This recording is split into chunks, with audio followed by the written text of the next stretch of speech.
Ah, yes, here we go. Yeah, buddy. Boys and girls, we're here. Put the women and children to bed because we're about to look for freaking dinner tonight, baby, in the form of the draft. Your boy E-Man from the Average Joe Sports Talk podcast with Jim this from guy. the Fan in the Van podcast. Introduce our guest, Jim.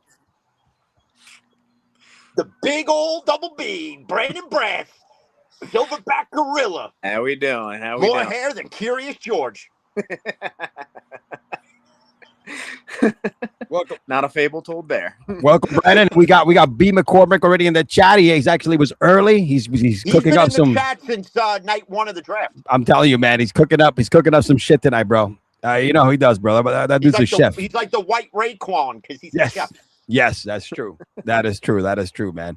Brandon, welcome, brother. Welcome. Thanks for coming back, bro. We appreciate you, man. You know, we definitely have to have you back for the draft. I think it's going to be interesting tonight. We got 3 different points of view here.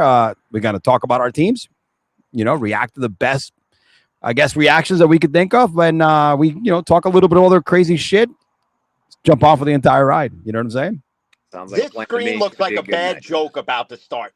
A Giants fan, a Steelers fan, and a Ravens fan walk into a bar, and it could just go fucking off the rails from there. I mean, yeah, usually what happens is somebody this is like the weirdest combination of, like, you know, football fans that, what's funny is that you have a Steelers fan and a Raven fan that actually get along, but Mark Ingram kind of did tell a lie on the stage the other night. Oh, I heard about that. What is that? And he put his kid in harm's way by letting his kid say the Steelers suck. Because you know adults today, they'll hit a little kid. They don't give a shit. I felt bad for Mark Ingram's kid, I got to say. Let me see. Mark Ingram looked like he could still play. Dude, so he's down. Funny now that you mentioned Mark Ingram. True story here. My boss actually, I've seen him a few times. His kids play in the same park. He plays soccer in the same park. And Mark Ingram has one of his daughters. Right, in the same soccer league and stuff like that in Boca Raton, because he actually has a crib down here in West Palm or Boca. So he's this is where he stays full time now after he retires. I mean, why wouldn't you? Look at those fucking palm trees, bro. You know what I'm saying, dude? It's like beautiful out there. Why wouldn't you, man? But yeah, no, it's funny. So he met him once. He goes, yeah, I think that was so Mark Ingram, and you know, I approached him. And he goes, he's not a tall dude, man, but he's big, man. He's like he's fucking solid. I'm like, yeah, he'll fuck you up, man. You don't mess around, man. No. All right, boys, let's get crackulating up in here, man. Round 1 of the draft, there was pretty no surprise, right, to me in number 1 pick, right, guys? No disagreement there. Fernando Mendoza, you know, fellow Cuban American here for my half Cuban friend down here in Brandon, and you know, Jim, you know, Italians. I said we Cubans are the Italians of the Caribbean. You know, we have a lot of things in common. You know, we eat a lot of carbs, just not spaghetti or pasta. But we do wear, you know, we have hairy chests, a lot of gold. We like to wear gold chains with a crucifix. Boy JC in the house, you know what I mean? And we're very loud. You know, it's when there's a party, there's usually like 60 of us, right? And people think we're arguing, but we're having conversations. We're not arguing. We're just loud as shit. So you're part of the crew. Describes everything perfectly. Exactly. That's like me at 7-Eleven talking to moronic Mets fans, and the manager's like, "Whoa, stop yelling!" I'm like, "No, this is me talking." Yeah, exactly. You haven't heard yelling yet. We're getting there. Shut the fuck up. We're getting there. Because, you know, fan in the van's got to educate stupid fans of every sports team out in public, and they don't like it. No, that's true. You know, you shouldn't freaking open up your jacket and say you're a proud Met fan, because proud and Met fan do not go in the same sentence. Dude, Mets are horrible. I think I need to bet not making the playoffs, just out of good measure, because that's not going to happen. They'll have the first pick in the we don't give a shit when the MLB draft is. Doesn't matter, brother. You know, Bo Bichette, that's all you need to know. Bo Bichette. Fernando Mendoza goes first. No surprise here. I mean, he was so confident that he decided to stay home with his family, roast a pig, have his Cuban family over. His little brother even had a fucking little documentary. He was a blogumentary that he was doing, like a little blog that from the Tribune that allowed him to do that. I mean, that's how sure this was. There was no surprise there. So really no shock. What do you think of Bailey in this going second to the Jets, guys? That one. Don't forget they canceled that 30 meeting with him. They did. That's right. I heard about it with him, and everybody's like, "All right, well, if they cancel, it's going to be Arvell Reese." And then all of a sudden you hear it's Bailey, and I'm like, well, all right, this is why I don't really go off mock drafts anymore because none of them are accurate after number 1. There must have been something that happened in the background that we aren't aware of yet. Probably something that'll come out in the next couple weeks as to why they selected Bailey over Arvell Reese. So. Yep. Well, I'm glad because when we get to Arvell Reese, I'll say my piece. Jeremiah Love becomes the highest paid running back and hasn't played a snap of football yet. I love this. I feel bad for him because he's going to a team literally with no O-line. Hey, man, but listen, it's going to be a nice deal though. You still got Connor there, yeah. You still got Trey Benson. So it's kind of like they're not going to over. It's not like Alec, it's not like Genty last year, right? Who just fucking put out their fucking what is it, sheep amongst the wolves, bro? You know what I mean, dude? It's like insane. The poor guy was getting destroyed, and he still had a hell of a season. You know what I mean? He still had over 1,000 yards. I mean, so it's a little different scenario because there's a little more debt in that position. But shoot, man, Jeremiah Love, man, it's making more money than Saquon Barkley. And Kenneth Walker. More than Carson Beck, too. Oh, absolutely. And Kenneth Walker. Carson Beck lost twice. 1, by getting drafted by the Cardinals, and 2, because he's making less than he would have if he stayed in Miami for 1 more year. Really? Because he got paid $6.5 million last year. Yep. And he would have got that this year in Miami, and he's only making, because what's he, a third round pick? I don't think he could come back anymore. Did he even have another year? He had another year. I think he was done. He was done. No more years of eligibility. He was done. He could have did what the guy from Ole Miss did and went to fucking the Supreme Court and fought for an extra year. Where was he before he went to Miami? Bama, that's right. No. Yep.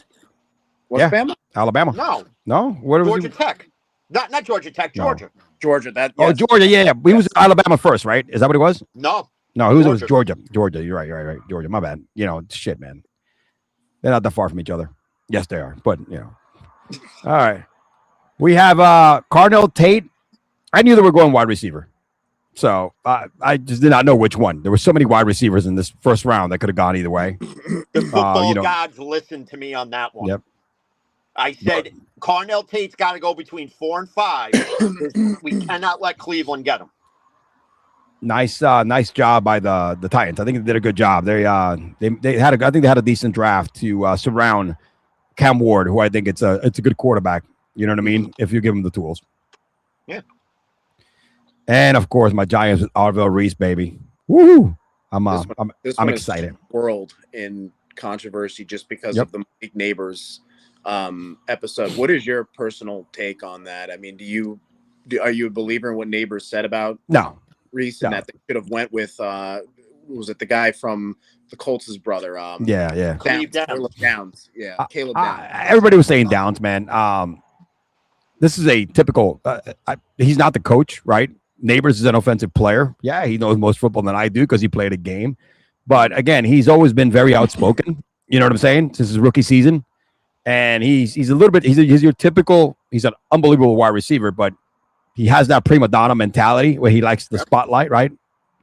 Antonio Brown, OBJ, who's probably going to end up in our team again. That kind of mentality. Those guys that had like that, they're prima donnas. They like to be outspoken, right, and be like the center of attention. And sometimes they say stupid shit. To me, I'm like, bro, somebody needs to like ring them in. And I think Harbaugh is one of those guys. And I think Harbaugh said something about it. They already did.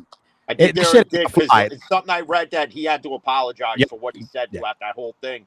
He just wanted Downs so he wouldn't have to go up against him twice a year playing Dallas. Yep, it doesn't matter, That's bro. all it is. I think we got the right pick, dude. I think either guy would have been great. And right now, our front line, bro, our pass rush is going to give people nightmares this season if nobody gets injured. And Monday, it keeps circulating around that you guys are also going to sign DJ Reader. Oh, yeah? I heard OBJ.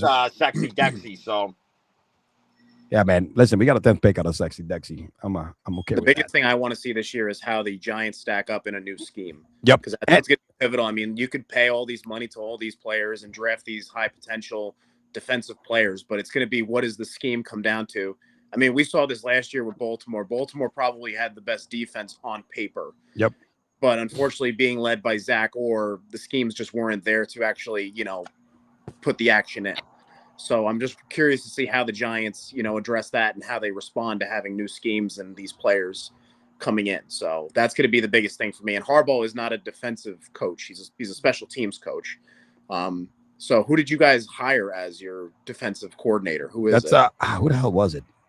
I forgot who it was. It was a former head coach.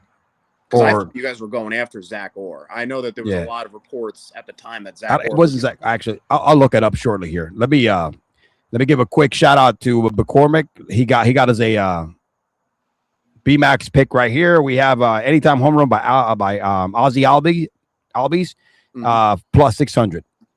All right, baby. Let it ride. I'm gonna put that on my pick. Let's real quick. Let me see who is the OC. I can't remember now. It wasn't somebody super famous, That's I think it was either a former head coach or let me see. Giants. I gotta take these fucking glasses off. Can't see shit, dude. Giants. I thought it was gonna get darker later. Giants OC 2026. All right, let me see here. Who the hell did we sign? Matt Nagy. No, that's our. Oh my God! I put OC. It's DC.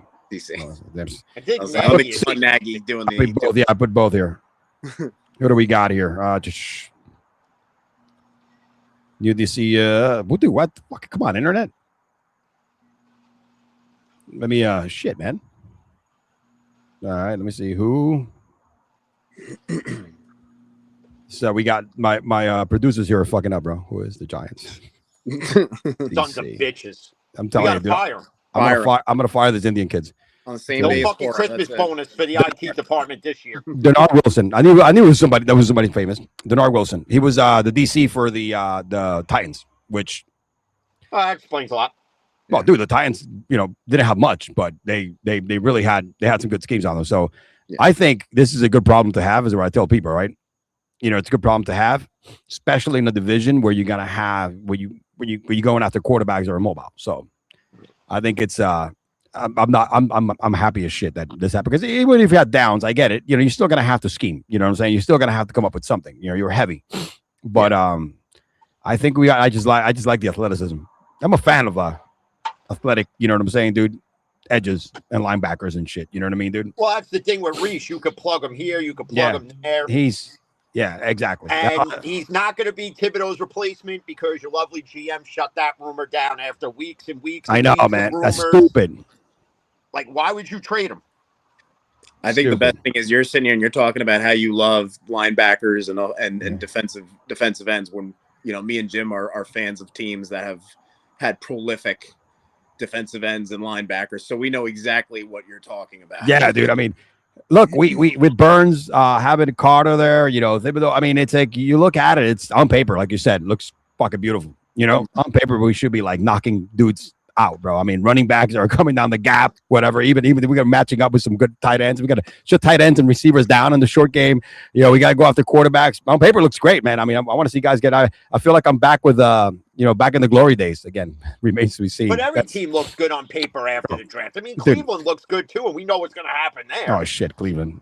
People are still hoping that people are still saying, they're on this Shador bandwagon, and they don't realize that Deshaun might start the season. You know what I'm saying? Yeah, and then it'll just be another 30 steps backwards. Exactly. And then the schmuck GM will actually extend him if he plays good. Yep. What's he gonna do? Give him the first $1 billion contract? Can't get out of? Make it a long-term deal? He'll be at 73, still playing for the Browns as quarterback. Mm-hmm. This will be the year, guys. This is what makes me glad. This is what makes me glad that Art Modell moved the Ravens out of Cleveland. Yeah, that's true. All right, let me see. I mean, Delaney here. I had no idea. I have no idea what the hell KC was going to do and why they moved up, right?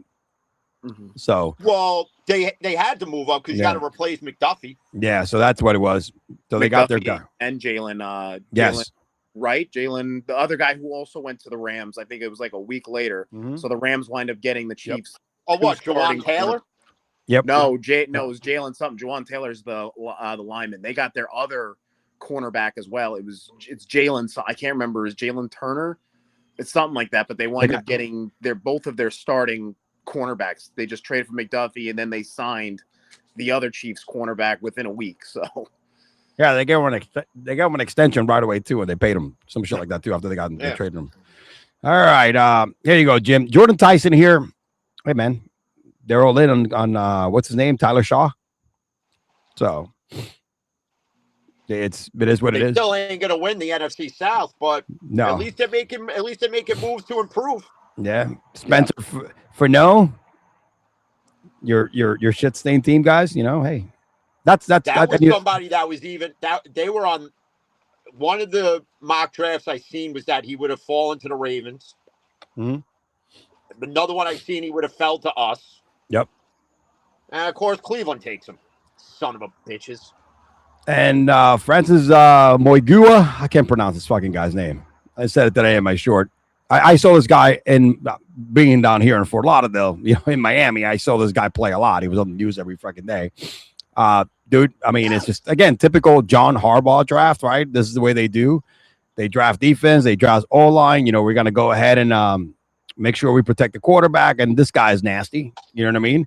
I know everybody wanted Caleb Downs because he was available. But, again, we've done so much to improve the O-line on paper right now because of all the Evan Neal fuck-ups, you know what I'm saying, that we've had. You know, picking up, what's the guy's name from your squad there, Ravens? Linson, what's this guy's name? Lindrum, whatever. Linderbaum, right? You know what I'm saying? And then picking this kid up, we did a couple other signings as well. We drafted some more. I think this is just you guys picked up Daniel Falali. There we go. Falali, so, you know, 380-pound lineman. Yeah. So it's about what we haven't been able to do since God knows how long, right? You know, protect the damn quarterback, especially a quarterback that's mobile and who still needs to kind of figure it out, not to dive in head first. But hey, it's a start. And the biggest thing is that you're going to hope that these ones pan out. Because I mean, you remember a couple years ago when you had those two. Yes, Evan Neal and it was Evan Neal, and who was the other one? And Thibodeau, right? Yep. You know, and unfortunately, I think Neal never wound up progressing. Nope. So, I sucked. Didn't Evan Neal re-sign? No, I don't think he did. Did he? I'm not sure. I mean, I don't think the problem is we couldn't even trade him because nobody wants him. We might have re-signed him on the cheap. Guy that should be working at home of the Good Burger. Yeah, there we go. That's true. So Caleb Downs for the Dallas. I hate Dallas. Cow bitches are, you know, they moved up. They moved up from Miami. You know, Miami right now, they're just, you know, I don't even know what the hell Miami did here. So Miami I think Miami just threw darts at the wall, and wherever it landed, that's who they were picking. And I don't think they traded the pick.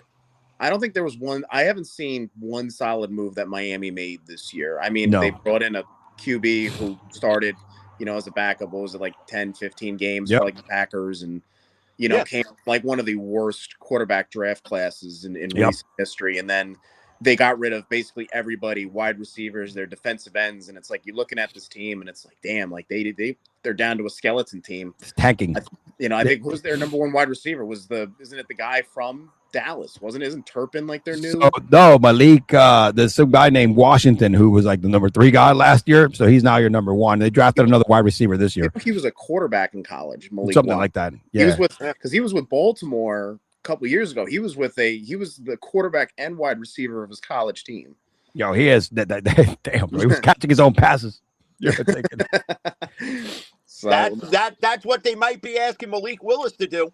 Listen, down here, I watch the news. They're tanking without making. I mean, they can't make it more obvious, but they're just tanking without saying they're really tanking. So, well, look at who they signed as their head coach. Yeah, dude. I mean, that's what they tells you they're tanking before they even got rid of Tua, before they traded Waddle, before they let this guy go, before they fired the GM. You already knew they were tanking. Yeah. Listen, and what's funny is that they're going to do what every other team that tries to tank. They're going to tank incorrectly. And they're going to fuck around and win games they have no business winning. Sorry. I find it difficult in Miami to win any games on purpose. You know what I mean? Yeah. Their team is horrible. I mean, hey, listen, a broken clock is right twice a day. That's true. Just like Bronny James. All right, we go. Ty Simpson. We'll be getting into that. Don't worry. Yeah. Oh, we got some fun for you, man, Brandon. So, shoot. Hope you called your agent. So Ty Simpson. This is right here. Listen, I don't. Again, nobody saw this coming. Not a 13. Not a 13. I think this was a favor pick. Oh well, I mean for who? Not for McVay because he wasn't happy. Dad called certain NFL guys and asked, "Is my son NFL ready?" And Les Snead was one of the guys he called. And how convenient! Les Snead said yes, and then Les Snead goes, "Yeah, we're going to draft you," which leads to the whole why Sean McVay's annoyed, and yet nobody understands why. Like I said it when I did the show Friday, and I know Brandon messaged me. He goes, "You don't understand why they drafted Ty Simpson?" I'm like, just go watch Sean McVay talk. You'll get it. He wanted weapons for Stafford to win at least one more. The fact while that they're still trying to work out another extension.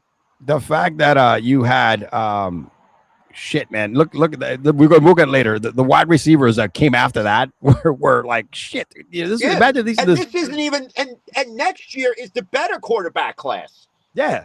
I mean, you could have drafted somebody who's going to find Stafford's replacement. Yeah. I'm like, holy smokes, man. That exactly. Like you would think for the amount of success McVay has there, you would think he would have more say in the pick. And I guess he didn't. No.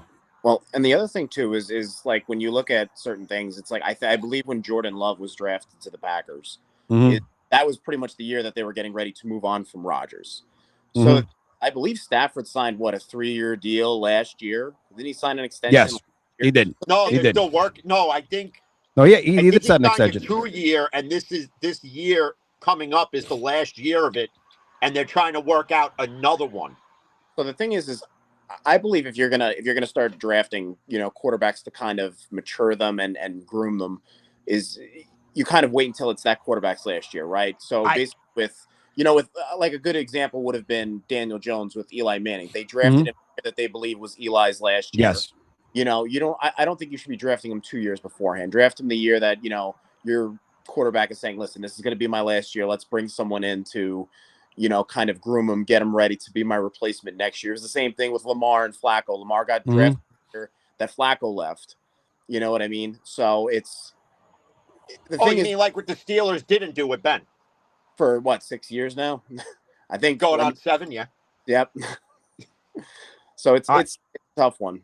It was weird. It was definitely strange. This guy, I mean, probably would have gone picking the second round, just like the other quarterbacks. You know what I mean? Yeah. Just like Beck and everybody else. This is not strange. Yeah, I think you're leaving a name out there for a reason.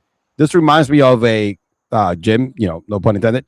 A Kenny Pickett draft pick. I was about to say that too. Actually, that's the funny thing. You guys really want to see me die tonight? No, but seriously, right? Makes a lot of sense. Don't get me wrong, bro. Hey, Kenny Pickett went 19. This guy went 13. All right, you know what I'm saying? I think Kenny Pickett was supposed to be a second round, maybe an early same round pick. And similar scenario, man. Same kind of draft, right? Quarterback week. I mean, I don't know. I think Jim will forever be haunted by that one because I remember the night he drafted Kenny Pickett. And he was like, listen, this guy is going to be the guy that's going to rule the AFC North in a couple. He bought a jersey, too. I have it upstairs. Yeah. No, you can't get rid of the jersey. There might be worth something one day. After that jersey, well, no, other than the Russell Wilson jersey, I will not buy another Steeler jersey anymore. No. That's true, yeah. Because as soon as I buy one, they're gone. They get benched. So what's the point? They get benched, they get traded. Fuck it. Done. Maybe it's time for a Drew Aller jersey. Motherfucking cocksucker. We're not there yet. Get a college one, bro.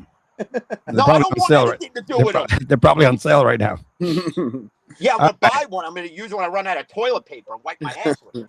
Brandon, give us a take over here of this guy right here, bro. Olivega. Yeah, Olivega. Guy I wanted. This is a great move by Baltimore, of course. This is a value. This is both a value and a star power name. This was, I think, the number 2 guard, I believe, on the prospects. Baltimore had a lot of trouble last year with giving up sacks, the most that they've actually ever had. Yep. And like you look at the guards that we had. We had Daniel Flaley, we had Andrew Voorhees that just weren't panning out. Now the thing I love about this, and this is a Samoan brother, so this is a guy that they're big, they're strong. They're mentally tough. They're extremely protective over their quarterbacks. And they move very, very quickly for their sizes. This is a phenomenal pick. The thing is that you're going to start seeing this with, as the quarterbacks are starting to evolve to become more mobile, you're going to linemen to start evolving too, to also be more mobile. You know what I mean? It's You not have to. those days where you have pocket passes where your lineman had to be 6'8" and 400 pounds, stand there like a stone wall. It's a little different now. You need your guys to be smaller, but still strong, but at the same time can move and be mobile. Get over. If there's those guards, they have to get over and run those blocks. And especially in a system like Baltimore that is a power run system with Derrick Henry, and they drafted Alan Reynolds or Alan Frank later in the 6th round. So this is a great move by Baltimore. And this is not going after just the star power. This is the value right here for Baltimore. This was a phenomenal pick by them. Just like Munguia, man. And you guys got similar, you're going to have it's a power run and a quarterback that's mobile as well. You got to protect that too, right? You know what I'm saying? Because it's going to be times that, the plays are not going to be there. And then you have that luxury where Lamar can just take off, you know what I mean? And improvise. So exactly. So this is a great move. Because like the thing you're starting to see now too, is you have to draft players that fit the scheme of your team. Like I said, unfortunately, those pocket passing quarterbacks are starting to die down. Those Aaron Rodgers, those Tom Brady's, the Peyton Mannings are starting to die down where they're just going to sit there, for 10, 15 seconds in a pocket. Now it's maybe like, 7 seconds in a pocket and just try to scramble. So you need your lineman to be able to move too. Yep. So this is a great move because I've seen these clips of this guy and he's quick, he's powerful. And I love what he said. He said, listen, nobody's going to touch my quarterback. And that's what you love to hear out of your guard. Absolutely, bro. And again, Samoans are fiercely loyal. We're all WWE fans. We know Samoans run the WWE. So listen, this just like Munguia said, how it is. I'm ready to for you, brother. You know what I'm saying? I was like, I think all these guys go to the same promo school. You know what I mean, dude? As the Usos and Roman Reigns, and I think the Rock. You know how they have minor league teams and like the entire Caribbean organizations. I think they got a promo one in Hawaii, bro, or in the Falkland Islands or whatever the fuck. They got it right there in WWE. It's the Penguin, Paul Heyman, the originator of Extreme. That's true. I love how actually The Rock did actually call out the Giants recent guard. So that's how you can tell that Samoan connection is real. So they asked him, "Do The Rock shot you out on social media?" He goes, "I haven't been looking at social media for the last 24 hours. I just needed to I got drafted, came over here, and then I'm disconnected because I'm ready to go." I mean, they're saying the right words too, man. So it's like shit, man. And that's their mentality. They work hard. Yep. So. Ruben Bain, look, man. I mean, forget about the little arms, man. This guy's an animal in Miami. I think people are getting a little look. Aaron Donald was small, he didn't have big arms either. So I think this guy, people slept on him, and at 15, I think it's really gonna be great value for Tampa Bay, who needs that. So let me see here. Here comes another decent. Do you think they overshot a little bit getting a tight end this early for the Jets guys? This dude is nasty. I mean. No, I think it's something that they needed, and that's probably the guy who's the best fit for them. Mm-hmm. Because Jeremy Rucker is not it. I mean, they have Jason Taylor's kid. But he's like a hybrid, kind of like an Evan Ingram, where he's listed, I believe, as a tight end, but he's more of a wide receiver. Can't block for shit, so that's why. So you need a guy like friggin' the Freak Sadiq. Mm-hmm. So you need a guy like that. Doesn't matter. The Jets are still going to go fucking 3-14 anyway, so it doesn't matter. Exactly. You got Geno, I throw INT Smith out there. So. That was wild, dude. I mean, Geno got more weapons than he's got more weapons than the Iranian army right now. That's true, dude. Ain't gonna win shit. Exactly. Yeah, they got. That's true, and they're still not gonna be able to blow up shit. Well, all right. Tight end is another position that's really evolved over the years, where they're technically. Especially with mobile quarterbacks, you really want to have a good tight end that's going to be able to get in a position where you can get that ball if the quarterback does need to be bailed out. It's the same thing with fullbacks. Now, fullbacks are starting to become a hot commodity in the NFL again. They were a dying breed for a while, but I mean, a lot of teams are starting to value them again. But again, it's like the fullbacks are starting to become more hybrids, where they can make those catches. They're strong as hell. And they can run it. They could run it, or they're getting put on a line as a sixth lineman. So that position's evolving. I mean, listen, you guys took probably the second best fullback in the league. You took our fullback. You took Project Pat Ricard. So let me read this from the let me read this from the Rumble chat. Comment from the Rumble chat here because they don't come out in hours. McCormick said that I think the Steelers did well. Did a decent draft. It wasn't like last season with the Sanders sweat. You know, the only difference you did sweat a little bit and you kind of stopped it early with Aller. But we'll talk. But listen, McCormick, we gotta get to our teams. You know what I'm saying, and give our quick recaps, and we'll let Jim handle that part of the You know what? To go back to something. To go back to something Brandon said when it comes to like those O linemen where you need them smaller now. You know why? And it's a good point because when you look at the evolution of the quarterback position, and this is the thing people don't realize, and this is why certain guys got drafted where they got drafted, right? Which goes to the point I said the other day, the draft isn't about the sexiest name out there anymore. No, it's about filling a need and who's best to fill that need. I think it's fit too, man. Fans getting upset that you didn't get downs in either of those picks, was that really the need you needed then? Or is it more protecting Jackson Dart?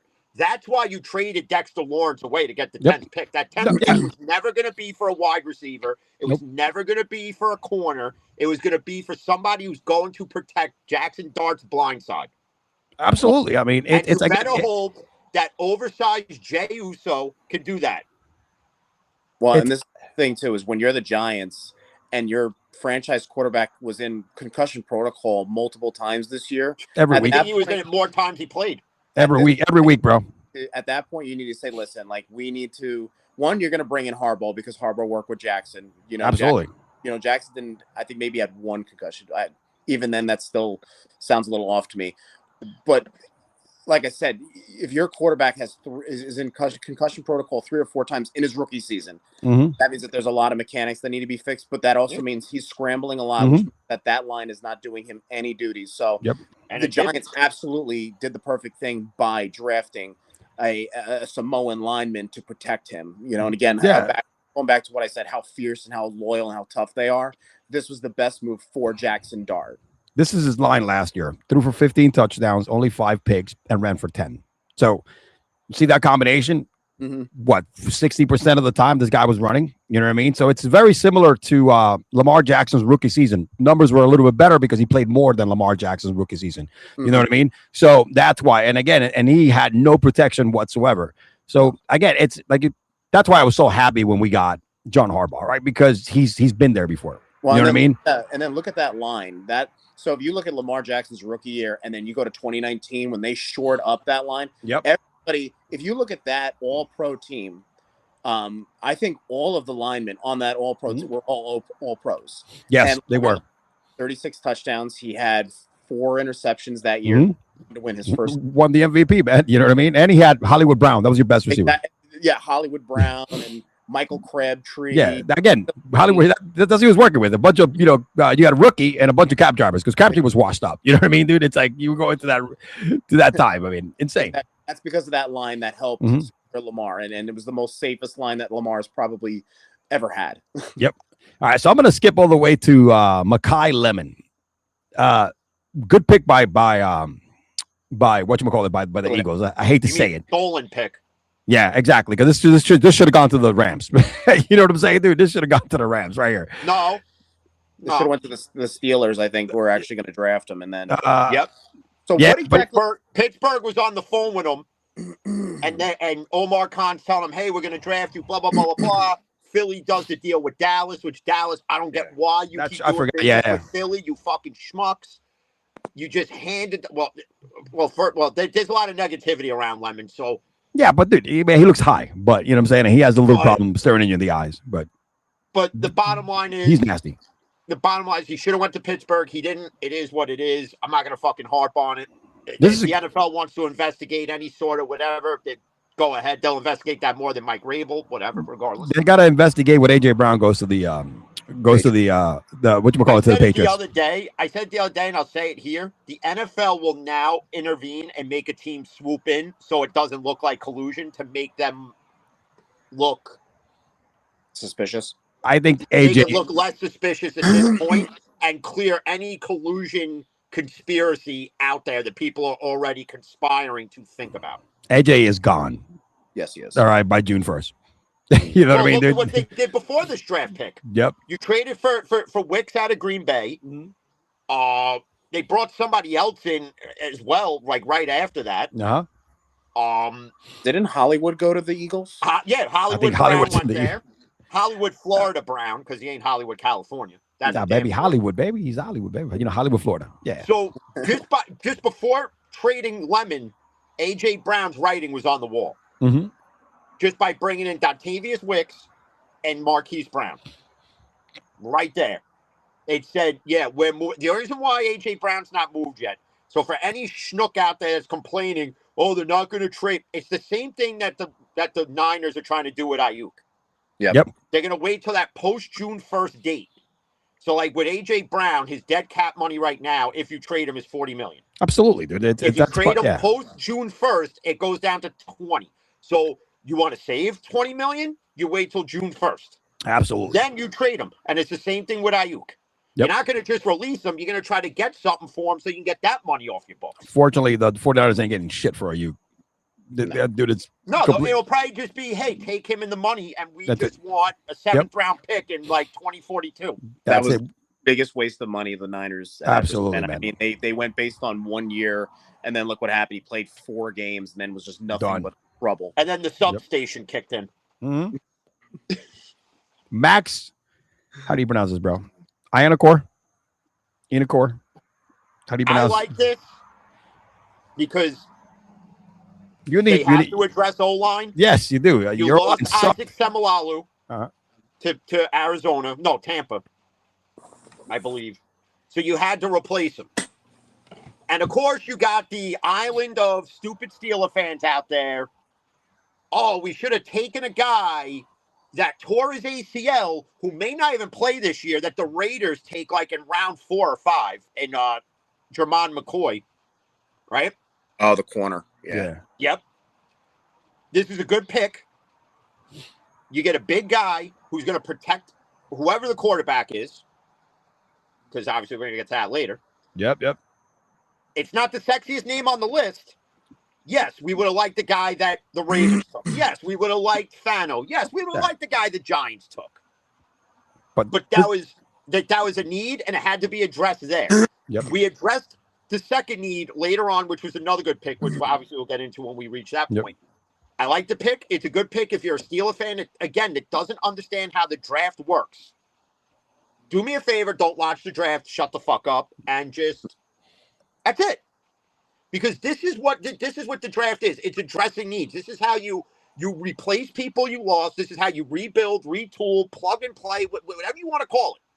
And this is what the Steelers did in this draft. For everybody complaining about the Steeler draft, or if you're a Raven fan, complain about the Ravens draft. Or if you're a Giants fan, complain about the Giants draft. We had a lot of that. Do you know what your team needs? Do you know? We as diehard fans, me as a Steeler fan, Brandon as a Raven fan, you as a Giants fan, we know what our teams need because we watch from preseason to week 1 to week 18. I've been watching this. Yeah, I've been watching the same shit year after year, bro. You know what I mean? It's the same thing. You know, we had one season that we got to the playoffs and our offensive line wasn't great. We fucking lucked in there. Here's the other thing too is you could tell who the diehard fans are because you know what your team chemistry and your team strategy is. Like Baltimore is not a free agent aggressive team. They've never been, but they are great in the draft. They develop players like hell that are usually wind up being high value free agents after their careers in Baltimore are over. So that's the thing is you have to really know how your team's going to work. I mean, you look at teams like the Raiders, who Jim did an episode on it. Have had multiple mishappenings in the draft, multiple. They have to rely on their free agent signings. Whereas, like I said, teams like the Ravens and the Steelers usually draft extremely well and develop some high, for the most part, elite defensive players. You know what I mean? So if you're gonna talk about your teams, you need to know your team strategy, your team's chemistry. The schemes that they use, the fits that they have. Everything you should know everything about your team. You know what I mean? Even the philosophy of your team, you should know to see if that player is going to even fit in. Yep. Yeah. You know what I mean? Because like I said, this isn't Madden where it's like, okay, I can ignore the personality. I just need the talent. No, this is not how it works. This is the real world, with locker rooms and dealing with the public as well. So you should really know your team inside and out. And Absolutely. And again, it's not about the sexiest name. You're not going to go and draft so and so because he's the big name in the draft, and Mel Kiper says that the Steelers have to take this guy with the 21st pick, and it's not even a need. Like, yes, wide receiver was a need, but look at how many talented wide receivers went after the first round. Yep. Linemen and the Steelers found one of them. Yep. Yeah, we got Jets one too. traded back into the first round So did to we. get one of them.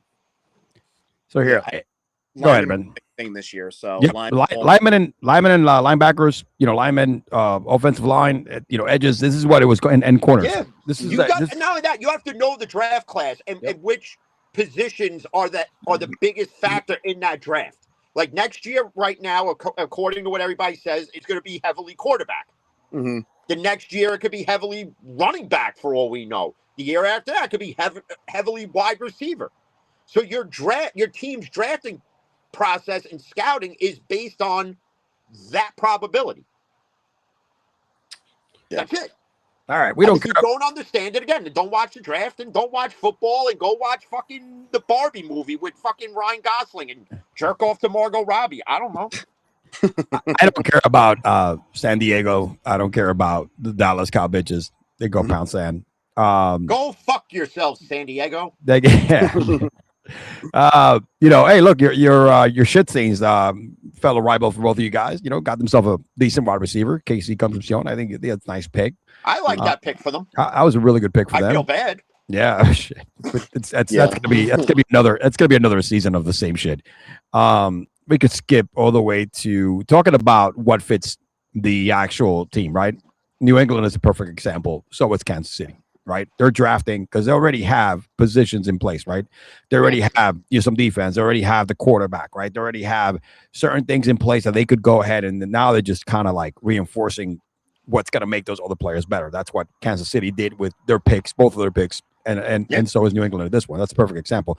And the Jets, look, Omar Cooper was a good pick. I mean, the Jets to me had an awesome first round. Unfortunately, like you said, you got Geno Smith in the house. Yeah. Listen, a sleeper right here. Jadarian Price, from a standpoint, dude, this guy might walk and be like the starter day one. Wait, who drafted him again? The Seahawks. Defending champs. Yeah. That was a great pick. Honestly, this guy might be Jeremiah Love. This was Notre Dame's second best running back. Mm-hmm. Dude, everybody was focused on Jeremiah Love. Dude, that everybody forgot about Price. This guy is going to be Notre Dame football all year.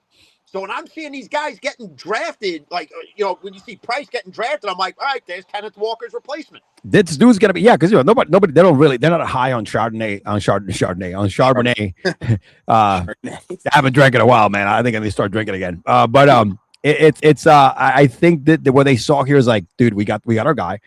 He has very low mileage, right? Because he was the backup, and he could have been a starter and the first running back in any other team in college, right? It's wanting to go to Notre Dame, and I think this right here is going to be a surprise pick. A lot of people were saying, "Well, that was too early for." No, it wasn't, man. I think this is the need that they had. The Seahawks needed a running back, and guess what? They probably got to get the same production and better than Kenneth Walker because everybody fell in love with Kenneth Walker because of that run in the postseason and the Super Bowl. People forget that Kenneth Walker is injured more than he was in the field. Throughout his career. So, and also too, think about Seattle probably didn't have that many draft picks. So, when you have limited draft picks, you kind of got to reach earlier than you want to because Price, if he doesn't go there, he's going in the second round. Absolutely. Like he's gone not too much longer after that. So that's the other thing. If you're a team that doesn't have a lot of draft picks and you're complaining about a pick, well, you also have to think, why does my team not have that many picks? Or why does this team have so many picks? Or why is this team trading out and trading back and then trading back in and doing all that? There's so many. Nobody understands the full process of how a draft works and why teams do certain things. Everybody could go on Twitter, Facebook, Instagram, WhatsApp, Snapchat, this chat, that chat, your mother's chat, your father's chat, your ass chat. I don't give a fuck. Okay? And you can say whatever, but if you don't know the nuances of how it really works, listen, we could all play armchair quarterback and say, well, I would have drafted this guy here. But is that the piece you needed there? No. I also used to shed in my pants, but I don't do that anymore. Like look at the Colts. They didn't have a first round pick because they got their first round pick early in Sauce Gardner when they made that trade. Pittsburgh did that in 18? Everybody complained we didn't have a first round pick, but we traded for Minka. Well, and that's the thing. Look at the Rams. The Rams traded 3 first round picks? Yes, that year to get Stafford over, and absolutely, I mean, look at them. They wind up getting a Super Bowl. I mean, it goes back to what I just said about team strategy. Some teams, like Baltimore, loves their picks. They're going to compound their picks, where other teams are more willing to let them go for the immediate success of the veterans that they're bringing in. So it's very variable. It's a dynamic system. You can't. Yeah, I think it depends on. You're right. It depends what the team is what their system is in place, right? And I think, look, you got the last year you were like one play before you made it to the Super Bowl, right? They would have been in San Francisco. I mean, the Patriots as well. So you would have gotten 2 Super Bowls out of Matthew Stafford. I think this year they're still freaking loaded. You know what I'm saying, dude? They made some great moves in the offseason, right? Like you said, leveraging those picks. So again, I don't know why they drafted Simpson. That's beyond myself. But anyway, let's move a little quicker on the second and then the third and fourth round. The other rounds were kind of hit highlights, right? And what do you guys think was the best pick? In this one, I think the 49ers did I knew they were going to do this in the second round because, like I told Jim, I think the 49ers and a lot of teams, including my Giants, are going to draft wide receivers in the second round. And that's what they did because they need a wide receiver. They need youth, man, because they have a freaking I mean, they have a freaking day. What did you call that? A old people's home over there, man. You know what I mean? It's like freaking geriatric city, and their staff, bro. Great on a lot of good veterans, right? But man, an injury away from not panning out. And you still don't have Jawan Jennings re-signed yet either. That's right. No, and a lot of teams, I don't think are going to touch him because of the money he's asking for. Yep. He's asking for a lot of money that he may eventually have to give the Niners a hometown discount. Yep. Yeah. If he wants a job this year. Mm-hmm. Let me see here. I'm going to skip Colton Hood. I'm going to talk about that when we do our reactions on our teams real quick. Let me see anything that stands out in the second round. Of course, I think Dessel Boston, another good pick. We're giving the Browns too much credit, but got to give credit where credit is due. Yeah. No, we got to stop that right then and there. No more credit for Cleveland. Yeah, I mean it's way too much, but that was actually a solid pick. Let me see here. Of course, the Dolphins are tanking. We got to draft these guys, bro. They're good players, but they're not gonna save the season. No. Zion Young, bro. Tell me a little bit about Zion Young there, Brandon. This goes back to what I said earlier. Yep. Baltimore develops edge rushers and linebackers extremely well. This was actually a kid that was supposed to go 30. He was supposed to be within the top 30. So this is another case of where a player whose value was much higher fell to Baltimore in a later round. This is like akin to, a Mark Andrews, who was a first round talent that dropped to the third round, or an Orlando Brown Jr., who again was drafted in the second round, but was a first round pick. So this is Baltimore being really good at drafting. And this is a player who's going to line up on the other side of Trey Hendrickson. Yep. This guy is said to be a bulldozer. He can line up either, all 4 hands down, or he could be a stand-up and he can bull rush any lineman. So this is a very good pick for the Baltimore Ravens. When you have a healthy Trey Henderson, he's going to be the focus, right? Right. There's a lot of guys on the edges that are going to eat. You know what I mean, man? Remember last year there was a player that was similar to this who's also supposed to go in the first round that fell in the third round, and that was Mike Green. Remember that? Mike Green was supposed to be a first round pick, and he fell to Baltimore in the third round. So remember, this is 2 years in a row. Baltimore has gotten a player that was supposed to be drafted in the first round that's drafted in the second round or later. So this is a phenomenal thing. Baltimore has a great young core coming up, and the thing that's really exciting is you have Jesse Minter, head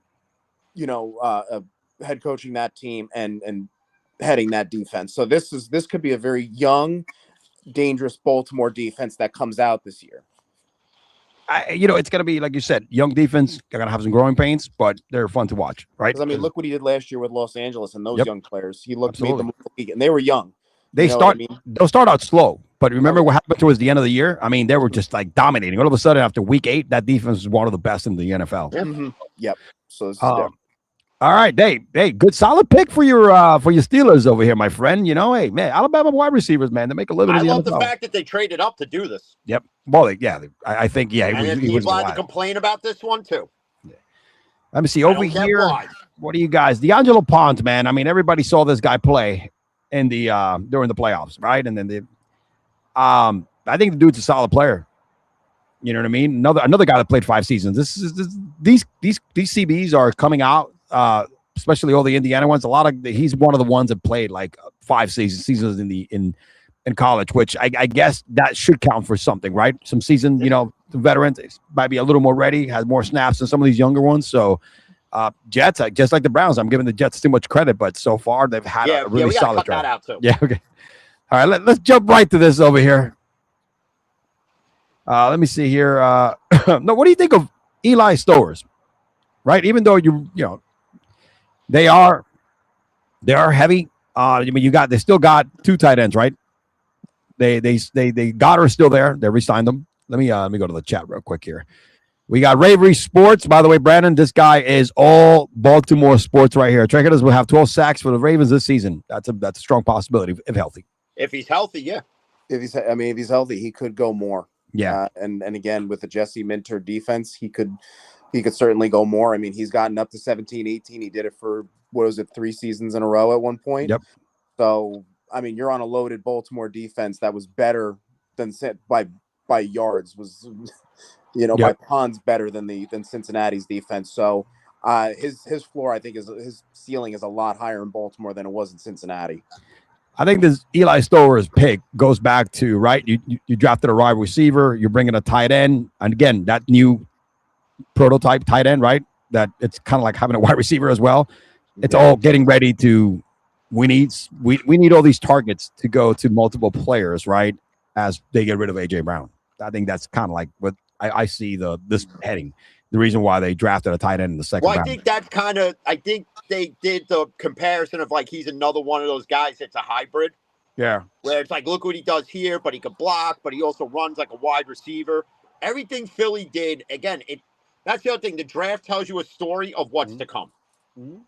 Like if there are guys rumored to be on their way out for whatever reason, if you notice why your team picked certain guys, they're telling you without telling you, yeah, this guy's as good as gone. It's just we're waiting, and then we're going to do it. Right. So, all right, let's see. Anything that jumps out of the page here, at least as I scroll up, before I get to like the third round, we got, Well, who'd you guys take in the second round? So I think the third round is where you took somebody. We got Colton Hood right here, and that was just again. He's Colton Hood is nasty. Again, another need, right? We got burned a lot last year. You saw all those close games that we lost, right? And having the lead in the fourth, this is all shoring up not to give up these leads that we gave up, right? You strengthen the secondary, your front line, right? Your O-line. This is all working towards not repeating the shit that we were last year. I mean, we're the only team that I think we should have won. We probably would have won like 7 or 8 games. You know what I mean? If you think about it. Mm-hmm. Let's go to round 3. And then we'll kind of, then you know what, after round 3, we could probably go team individually and we'll do a reactions. Carson Beck, this is the guy I wanted for Jim. I'm not bullshitting. I really wanted this guy for you. Yeah. You kept hammering it in all fucking day. All day. Hey, like every 5 minutes, Carson Beck. I was about to freaking mute the whole damn conversation. Hey man, listen, I don't know, man. He's a seasoned veteran, bro. Has been in college for 6 years. Me, though, when the Cardinals announced this pick, you were happy as shit. If I went YouTube live for the third round, and I was thinking of doing it, but after work, I'm just so shot. Mm-hmm. As soon as they announced it, I ran around the living room like my fucking cat does with the zoomies at 3 a.m. I was like, thank God, motherfuckers, thank God. And my kid's mom comes out, she's like, what are you yelling at? I'm like, we didn't draft Carson Beck. I'm so happy. And she's like, all right, well, I'm going to lay back down now. I said, well, you go do that. I'm excited. I can't go to sleep. Before I'm freaking running around like Rick James on cocaine. Yeah, that's true. Before we get to yo, couch, fuck Carson Beck, motherfucker. Before we get to Drew Aller, Sam Roush or Roche, whatever you pronounce it. Roush. Why another tight end? I mean, I know you're probably got to get rid of Cole Kmet, but you have your guy a tight end already, right? That you drafted early last year. Yeah, Loveland. Yeah, and he was drafted in the first round last year, I think. Yeah. You know who could have had Colston Loveland last year? Pittsburgh. No. Who? Because I rewatched the 25 draft during work. Who? The Jets. That's crazy that you say it. Uh-huh. Who did they? Okay, so now who did they draft instead of Loveland? I don't remember. Somebody out of like Missouri, I think. On defense, I think, right? Tackle or something. Yeah. I don't even think he's playing. That one to me is a little bit of I'm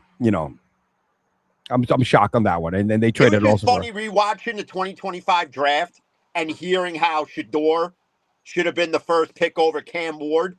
And then when you see the full season of the two of them playing and realizing Tennessee went the right route. Absolutely, dude. I could have told you that. Mel Kiper is just a fucking chooch because ESPN told him ESPN had to have told him, yeah, just keep whining about Shador so people keep watching. Yep. Mel Kiper I didn't even was watch the draft on ESPN. I watched on the NFL Network because Mel I'm not Kiper listening to that Mel Kiper shit anymore. Mel Kiper was also the guy that said that teams should look at Lamar Jackson as a wide receiver. So I think he's also the guy that said that if Jimmy Clausen was a bust, he quit and he's still working. So he's a fucking liar. Yeah. He should have been a politician. Listen, I wasn't the biggest Lamar Jackson fan in the first year. I thought it was Tim Tebow 2.0 until I discredited him myself. I'll be honest. Until year 2, and then like I told you, Brandon, right? I work with a lot of people that are from. Let me go ahead and from Florida, right there at Pompano, and these guys were telling me a lot about him, stuff like that, and then. Because watch, man, the guy's a really hard worker. And year 2 came, and I'm like, oh shit, man, you guys are right. I mean, I gained like a whole new respect. And he's humble. That's the best thing. He's humble. He's humble. Eli Stower was the second best tight end in the draft. Yeah, no, I get it. But you already have one. I think to me that was a wasted picks. Oh, here we go. There he goes. What hasn't Aaron Rodgers signed? Drew Aller is worth a shot. Yeah, absolutely. Anybody's worth a shot. Right. Even Will Howard. Right. Even Will Howard. Here we go. Why is everybody overlooking Will Howard? Why? They're going to compete for the starting job, dude. Does Will Howard not exist? All three, bro. I got to compete for the starting job, man. Who won the national championship? Douchebag Aller or Will Howard? Howard, right? He had a great year in 2024. Right? Okay. There we go. Will Howard was drafted for a reason. I understand you want to bring in Drew Aller for competition. But again, here's what Pittsburgh did, and let's go back to the horrible quarterback draft class. Brandon, you know where we're going. 2022. Where we drafted the hometown kid because he played at Pitt. We all thought, myself included, so I can't exclude myself. Dan Marino. Thought this was going to be the second coming of Ben Roethlisberger. Dan Marino, bro. Second coming of Dan Marino. And it didn't work, right? Mm-hmm. Part of why it didn't work is because we had schmucks as offensive coordinators. Tiny hands. And 2, Kenny Pickett shot himself in the foot, metaphorically, unlike Plaxico. Yeah, Plaque. Where he didn't want to absorb anything from a veteran like Russell Wilson.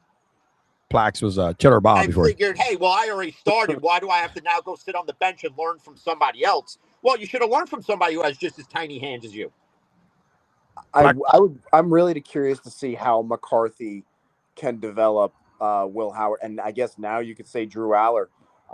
We know, as you and me have agreed many times, Tomlin could not develop a quarterback worth of anything. So there was just a lot of failed experiments there in Pittsburgh, from, like you said, Duck Hodges, Mason Rudolph, Kenny Pickett, Mitch, I love Titties Trubisky. Yeah, Mitch Trubisky, Justin Fields. Yeah. So there's a storyline there, though, bro. Right? You know what I'm saying, dude? It's interesting, right? Because Will Howard, I think he's gonna get a legitimate shot to start, no doubt about it. Well, he's already going in as QB1 now with Rodgers not being.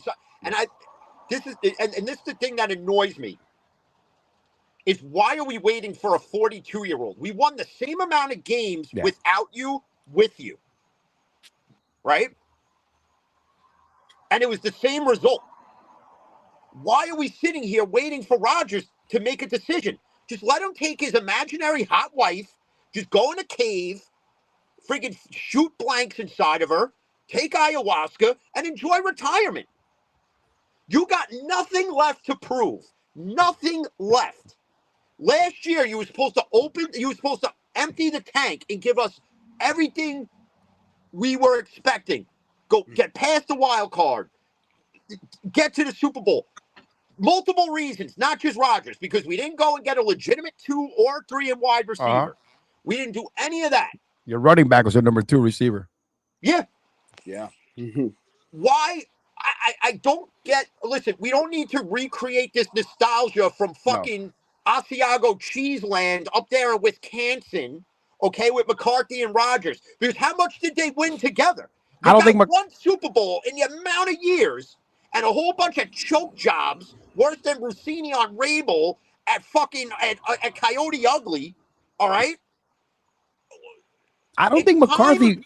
It's time the Steelers look around the league and realize, oh, every team's got a quarterback that can run and throw, and we're gonna stay in the Stone Ages and wait for Rodgers. Oh, we're gonna pay him $30 million. No, I'm not paying Rodgers 30. I'll pay you $30 million to go the fuck away. I don't think McCarthy wants to run it back with Rodgers either, dude. To be honest with you. I think a part of him does because he's fucking senile. I don't know, man.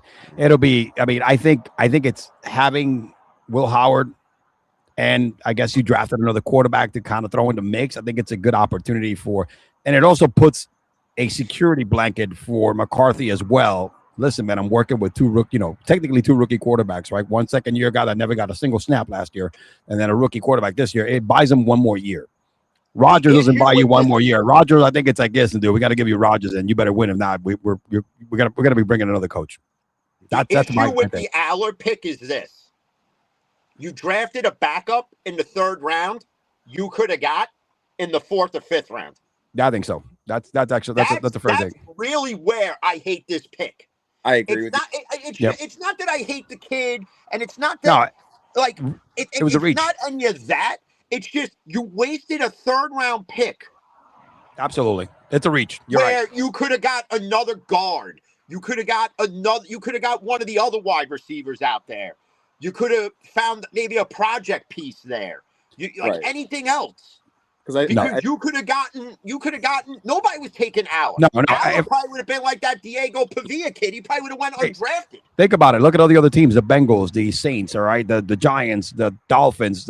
You had none of these people like before and after are going after a quarterback. You know what I'm saying? Like if you look at this, all these guys.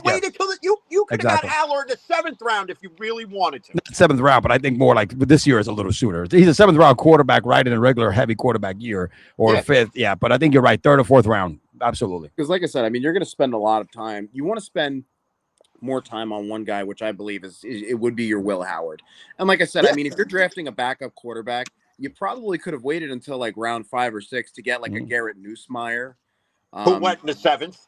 Right, exactly. Like someone who was like, we could spend a little bit of time on him, but we really want to dump a lot of our attention, our skills, and our resources into Will Howard. The guy who's won the national championship and who's proven. And he has a year. And he has a year in the team as well, and knows knows a bit of the system. Knows the system, right? Exactly. So to me, I see where Jim's anger comes from, because it's like, okay, now we're gonna dump equal resources into these guys. Are they going to develop the same, or are they going to regress? You know what I mean? So I get where he's coming from, where it's like, we could have taken another guard, where it's like the Steelers are really hurting right now is their line, where it's like, we could have used this pick to get a guard, to get a tackle, to get a backup center, whatever we need. And then we could have gotten a backup QB somewhere in the 6th round or the 7th round. Like I said, Garrett Nussmeier went into the 7th round. You know what I mean? Like, it's not pretty. It's not a pretty name, but you know what? It's something as a backup. And we're going to develop Will Howard. At least we have that guard that we picked up here. What is this? The 3rd round, the 4th, or the 4th round? 3rd round, right? 3rd round. So, I mean, 3rd round, you still have some guards and tackles floating around. By the time you get to look how many got drafted after that. Yeah. Now, Jim, look, at least you did not spend a 6th pick on a quarterback that should have gone later on. Daniel Jones, right? Let's make it feel better. That should make it better. Well, that was done by a GM who was huffing paint and doing whippets in the hallway. Yeah, he was out there and he was getting shots in the local crack house of the Bronx. You know what I'm saying, dude? So like you look at, like, I think them taking Aller in the 3rd round is a huge reach. Like the Cardinals taking Beck, when the Cardinals could have got Beck later on too, because you have the whole issue over there in Arizona. Brissett wants starter money. Yeah. Yep. Like he wants more money. He's like, hey, if I'm going to be the starter, I want to get paid more money. Ty Simpson, that's a huge reach because you, in essence, didn't even tell the coach this is what you're doing. You just said, okay, we're taking this kid and fuck the coach, fuck Matt Stafford, and it's almost like a fuck you. Thanks for what you've done, but yeah, we don't want to put any more weapons around you to try to win you one more before you ride off into your sunset. Right, Reverie Sports said it like it's exactly echoing what we've been saying. Right, way too high for Aller, Simpson, Carson Beck. Again, the only thing I think is the difference between the Cardinals and the Steelers is that the Cardinals are a little bit more desperate at this point. Yes, That's the only. So I get why they kind of reached for Beck as opposed to the Steelers reaching for Aller at that point. Because again, it's like you said, the Cardinals, they don't know when their next pick is going to fall. They don't know who's the next quarterback that's going to fall in the draft. So at that point, it's like, okay, sometimes like you have to reach a little bit. And unfortunately, in Arizona, with no prominent franchise quarterback right now in that system, it's like we got to take our chances on getting someone in the third round. We know we don't want to use it, but it's if we don't get Carson Beck, we're either getting Drew Aller, or Drew Aller already dropped at that time, or like I said, Garrett Nussmeier went all the way in the 7th round, but there's no indication that he would be an NFL ready starting quarterback.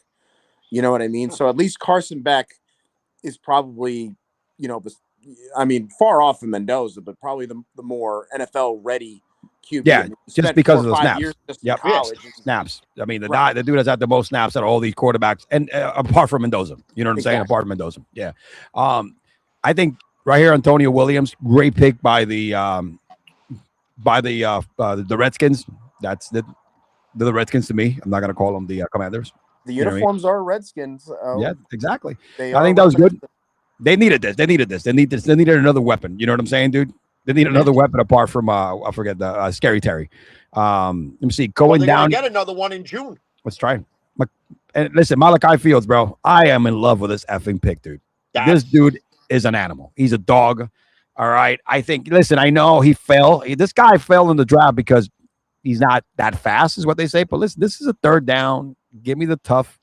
He's 6'4", he's a red zone presence. 225. He'll go up and get a guy. But also, hey, 3rd and 5, defense is coming straight at you, dude. This is going to be a nice little outlet. I mean, this guy can get you the tough yards when you need him in 3rd down. You know what I mean, dude? You got Malik, who's your dog.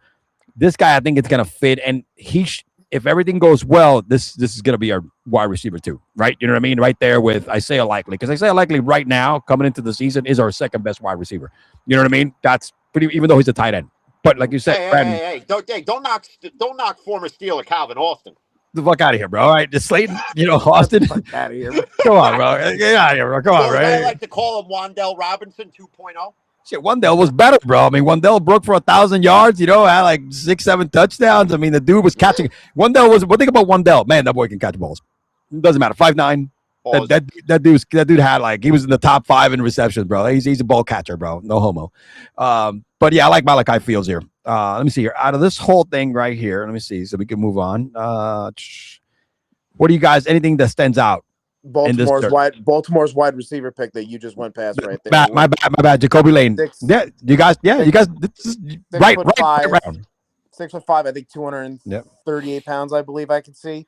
This is I like this pick. I do. This is one of those receivers again that they were saying should have been more of like a 2nd round pick. Like a Malachi Fields. This is a guy who has what Baltimore has kind of been lacking the past couple of years, which is that guy that can get vertical on you. Bateman was supposed to be that guy, right? Right, because you had D Hop last year. Yeah. Washed up D Hop. It's hard. Right. You need that big body receiver that's going to be able to fight for that ball. This is someone who, if he develops well, he's already got the physical traits. Does. If he continues to develop his skills, he could very well be up there. He could be your number 1. Exactly. And I mean, listen, I like him paired with Zay. You're getting 2 different styles. Zay is that quick, swift guy, good hands. And then you bring in this guy. As long as he develops really well, he's like I said, he's got the reach, he's got the physical traits. That's what he has over Zay. That's what he has over Zay, right? He has the physical ability, right? The physical traits. You know what I'm saying? That Zay doesn't have. Zay is he's not that guy. He's a good wide receiver, but Zay is really not a number 1. You know what I mean? This guy has the physical traits of a number 1. Right. McCormick said in the chat, he said that Rusini got crabs in Vrabel's chowder. you have to throw a freaking Rusini shot in there. You know what I mean? So it's, no, but I agree with you. This is kind of like Malachi feels for us. You know what I'm saying, dude? You taking that risk on that guy that's physical, and that's what Jackson Dart needs, right? You know, you got Neighbors, right? Neighbors has to get healthy. It's gonna take him a little while to coming back from that injury. But you added a Sale Likely, right? And then now you got this kid over here. So you're giving him these weapons you didn't have last year, in addition to all the other cab drivers that we have as wide receiver, because bunch of little gadget guys. Let me see here. Nothing really stands out for me. What do you guys think here? As I'm scrolling, what do you guys think here? Anything else apart from the Dolphins? Just rebuilding their wide receiving core. Chris Bell, a tight end. It's like they're like, come on, man, let's throw a bunch of guys in here just to make up for all the trades and all the voids that we have. That team's got a tank so bad, guys. Well, they can't even really sign anybody because look at all the dead cap money they got nothing, dude. They got nothing, man. They're like negative $200 million in dead cap. You effed them up, bro. That contract. Let me tell you something. There's nothing worse. Deals they gave, the Tariq Hill deal, the fucking Tua deal. Oh, okay, because Tua went 1 year without getting 35 concussions. All right, let's pay him all this money. Yep. I mean, it's still not as bad as fully guaranteeing a deal, Watson. But yep, that's right. No, that's still the worst deal in the world. But at least listen, Miami. Like people, like at least they cut bait. Dolphins fans that are like, I don't understand why we got rid of Tua. You don't understand? You cut bait, dude. Listen, it ain't working no more. Mm-hmm. That's it. Like Cleveland should have did 2-3 years ago. They should have cut bait with Watson, and they didn't do it. And look now you're in a situation where this kid in Shador, who is busting his ass to try to improve, kind of like Lamar in year 2. Shador's kind of taking those same steps, but Shador's got a lot more to improve on. Absolutely.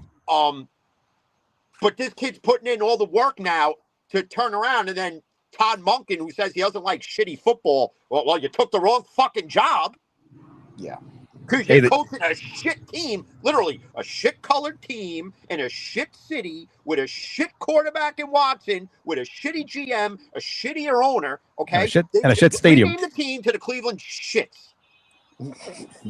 Talking about is shit. Hey, talking about the Jets, man. I don't know this guy, this Clay Klubnik, and I'll be the first one to know that. Go ahead.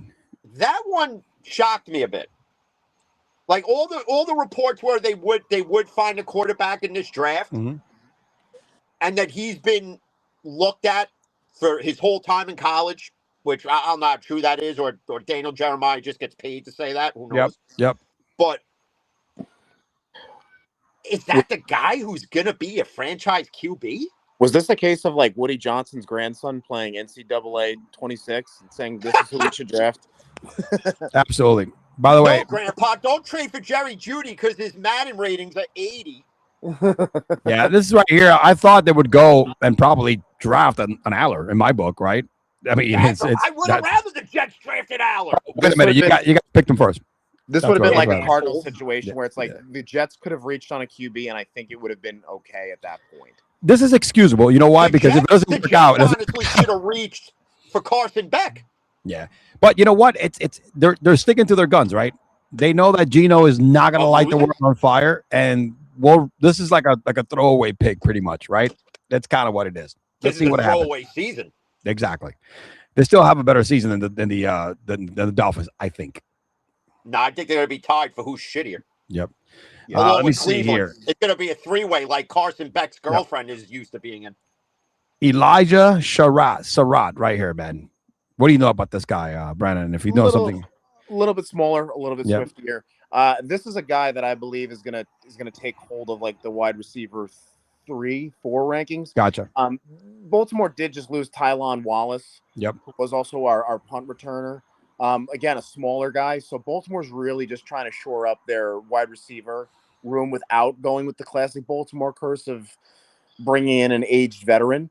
So I do like this, and bringing in the younger guys, bringing in smaller guys, let them develop. I do like these moves. You know what I mean? Again, these aren't sexy names. The Surratt isn't it's not a sexy name, but you know what? Develop and see what you could do with him. Again, Tylan Wallace wasn't that sexy of a name, and he did well in Baltimore. So you know who's a sexy name? What's that? Caden Wetgen. Yeah, bro. This dude right here has he has got that and mullet man. This is like Dirk Diggler. You know what I mean, dude? Wet I Jen. love it. Wide receiver, great punt returner. That's really why they drafted him. They addressed the special teams need right there. Like he's going to be used more on kickoffs and punt returns. He's This guy's really greedy. in the wide receiver game. Got that greediness to him, bro. Wet Jen. Except Slippery. if they want to do 35 jet sweeps a game, like He's they did slippery, with bro. Claypool He's slippery, and bro. Deontay Johnson. Ooh, yeah, yeah. Deontay Johnson's going back to the Ravens. Yeah, let's go ahead.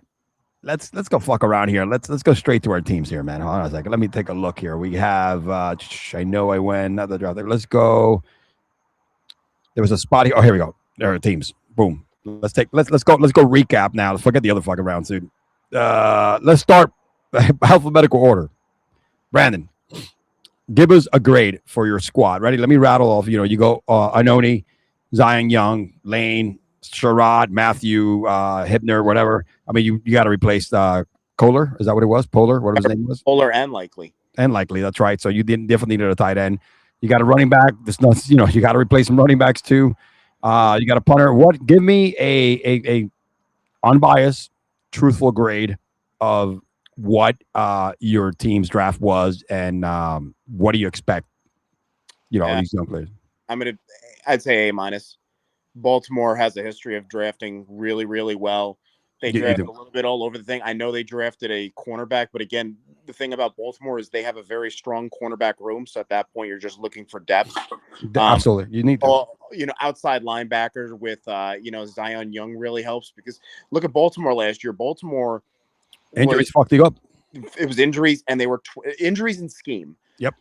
They were 28th in sacks last year, which anybody that is a true Ravens fan, and even anybody that is a true Steelers fan, knows that is not Baltimore football. Baltimore is a very smash mouth, hard nosed. Like if I sat there and told Jim Baltimore was bottom 3 in the NFL in sacks, he probably would have looked at me like, "Are you crazy? That's not Baltimore football." Nope. And that's a Steelers fan. Just out of listen, you could be a Steelers and Ravens fan. You can have respect for the other franchise. You may not like them, but you can have respect for them. Just like if same thing. If Jim told me, "Hey, the Steelers were dead last in sacks," I'm like, that is not Steelers football at all, right there.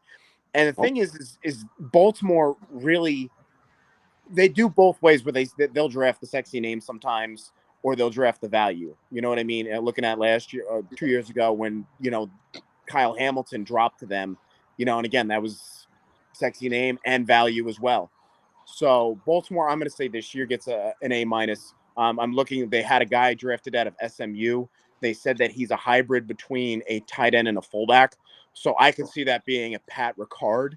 Matthew Hibner, baby. Yes, Matthew Hibner being being a Project Pat replacement. Because Baltimore, like I said, it's a run-heavy team. You need to have a good fullback. And Baltimore has a history of phenomenal fullbacks going back to their Super Bowl run with Vonta Leach, going back to Kyle Juszczyk, who then went to San Francisco. They pulled a 350-pound tackle out of Massachusetts, I think. Pat Ricard is from Massachusetts. I think he also went to Mass. Look at him. He was a Pro Bowl fullback. So they have a history of being able to do this. So I think Hibner could be the next one where, it's like, we need a fullback. Hibner could definitely fill it. And this is a guy that has great hands. He was a tight end, whereas Pat Ricard was a defensive tackle. Mm-hmm. So it's like you're getting more into that hybrid fullback tight end. You know what I mean? Not just a straight fullback where you wanted to power run down everybody. Then I see there's Alan Reynolds. He was the running back. Mm-hmm. He's a little bit down. I think he was the 6th round. Yep. Adam Randall. So he started off as a wide receiver, and then he got shifted to running back. Tyrone Tracy style kind of type player. Tyrone Tracy, but even someone like we have, what is his name? Not Keaton Mitchell. Not Keaton Mitchell. He went to the Chargers. Yep. We have a guy like Justice Hill. Justice Hill is like that more. He's more of a receiving back though, where this guy is a bigger guy, but has the receiving experience. So that's nice to have a running back that can also catch the ball as well. Because listen, Derrick Henry is that power run down your throat running back. He's not really a receiving back. He doesn't have the agility really for it. So it's nice to get a guy that has that experience as a previous wide receiver but can also run the football. And being in a Baltimore system, you're going to develop really well as a running back. So I believe this is a great pick from Baltimore as well. So the thing, I give Baltimore an A-. And again, this is a beautiful start for Baltimore. They just revealed their new jerseys for the first time in 2008. So nearly 20 years, they're going to have a brand new head coach. They have a brand new staff, a new offensive coordinator, a new defensive coordinator. I believe that this is the first draft under Jesse Minter, that this is going to be a beautiful start for this Ravens team going into an AFC North, whose only contention right now is probably Pittsburgh. And that's going to be dependent on Pittsburgh's quarterback situation, which I believe is going to be kind of their make or break. And I know Jim's going to get to that in a couple minutes when we go through for him, but I believe that's going to be the make or break for Pittsburgh. Cincinnati, I think, is still kind of shit in the bed in their defense. I know they brought Sexy Dexy over there, but if you look at that one lineman don't help. No. Yeah, exactly. It's not going to help when they're just going to dump it over that lineman's head. And a lineman that's also gets hurt a lot. So exactly. So, it's just the Bengals. Burrow's going to throw 50 touchdowns, 50 touchdowns, but I think the Bengals are going to hover around 500 just because. They'll give up 30 points a game like the last 2 seasons, right? They'll give up 30 points.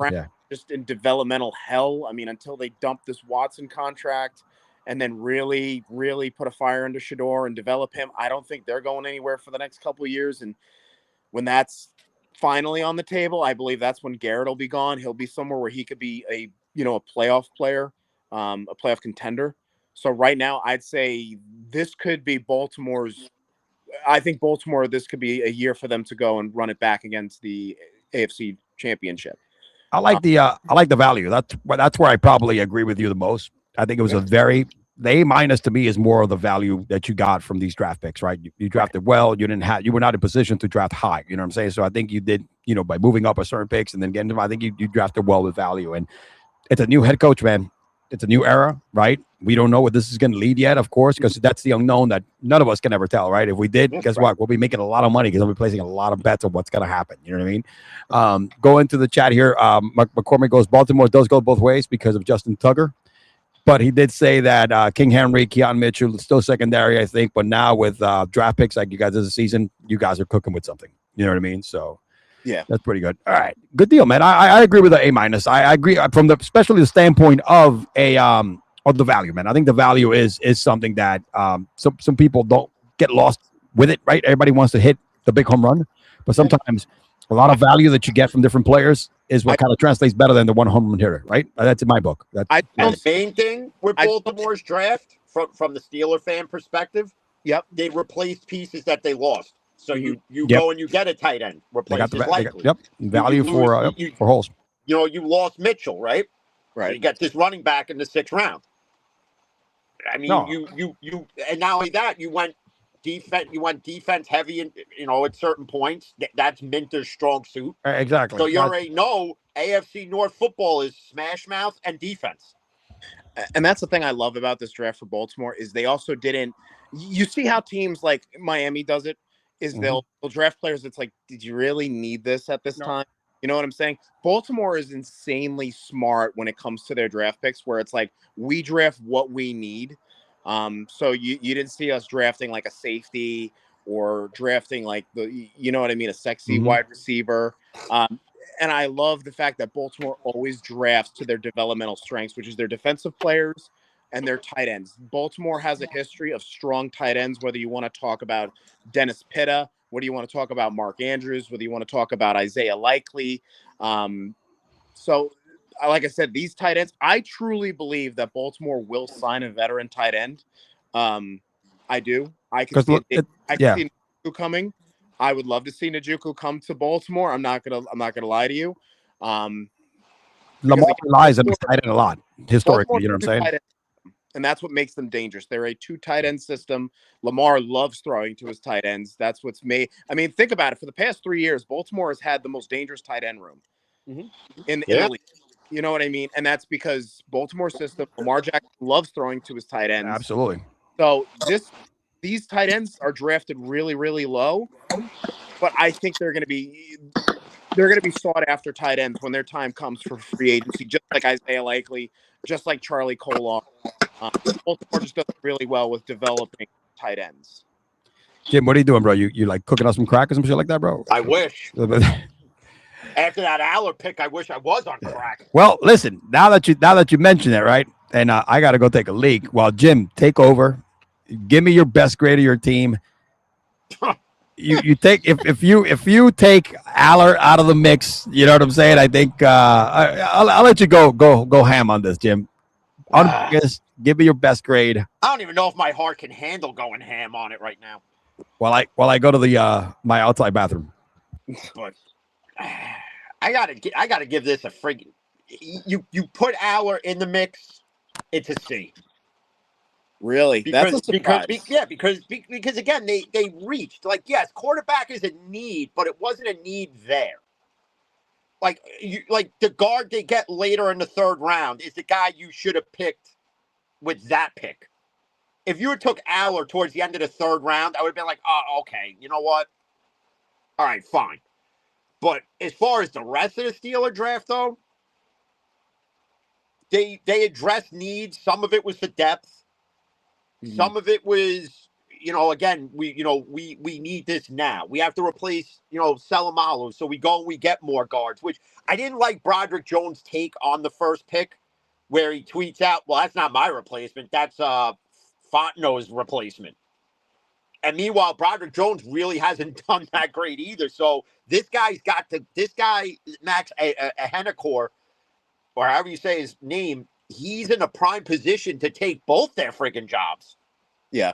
Like honestly, because Broderick Jones, you play him out of position rookie year, and he doesn't do that great. You move him to his natural position. He still really didn't play that well. Fontenot, if he doesn't get hurt, Fatano, however you say his name, he probably would have replaced Broderick Jones sooner than later. And then you bring in a Hennecore. A Hennecore is going to replace both of them. But, and then you get, what's-his-face out of Alabama, the wide receiver.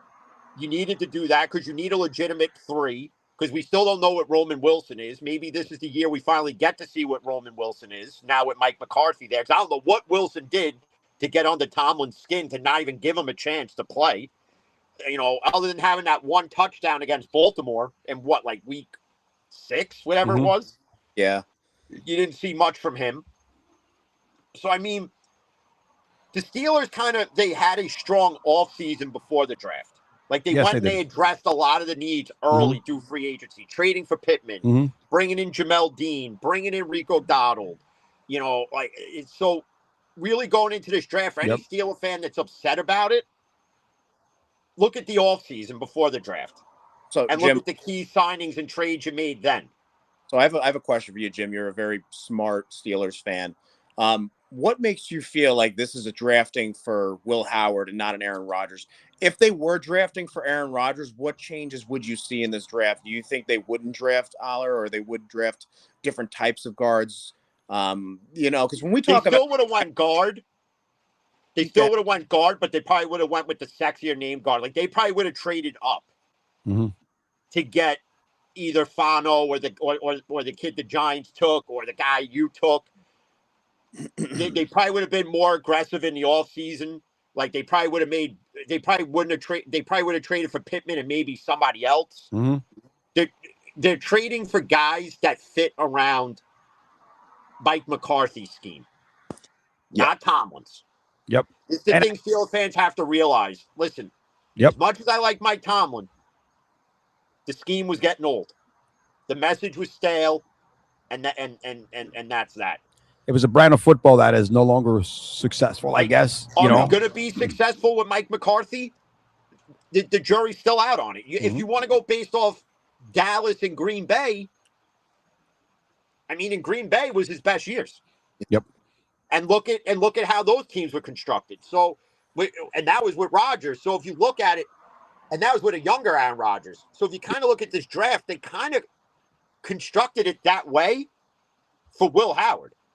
Yeah, no, it's definitely a new era. Because they definitely didn't do it for fucking Drew Aller. Oh, they didn't do it for Mason Rudolph either. All right. No, and that's why I think they also drafted Drew Aller, because now you can move Mason Rudolph. Mm-hmm. So here's now you can trade Mason Rudolph to wherever. Maybe you get a 5th round pick next year. So here's the stockpile picks. So here's the question for you, Jim. Being that this is, and you are in the same boat as we are, you know what I mean? Like Tomlin came in a year before Harbaugh. But the only difference is that it's been 10 years since you've seen a playoff win.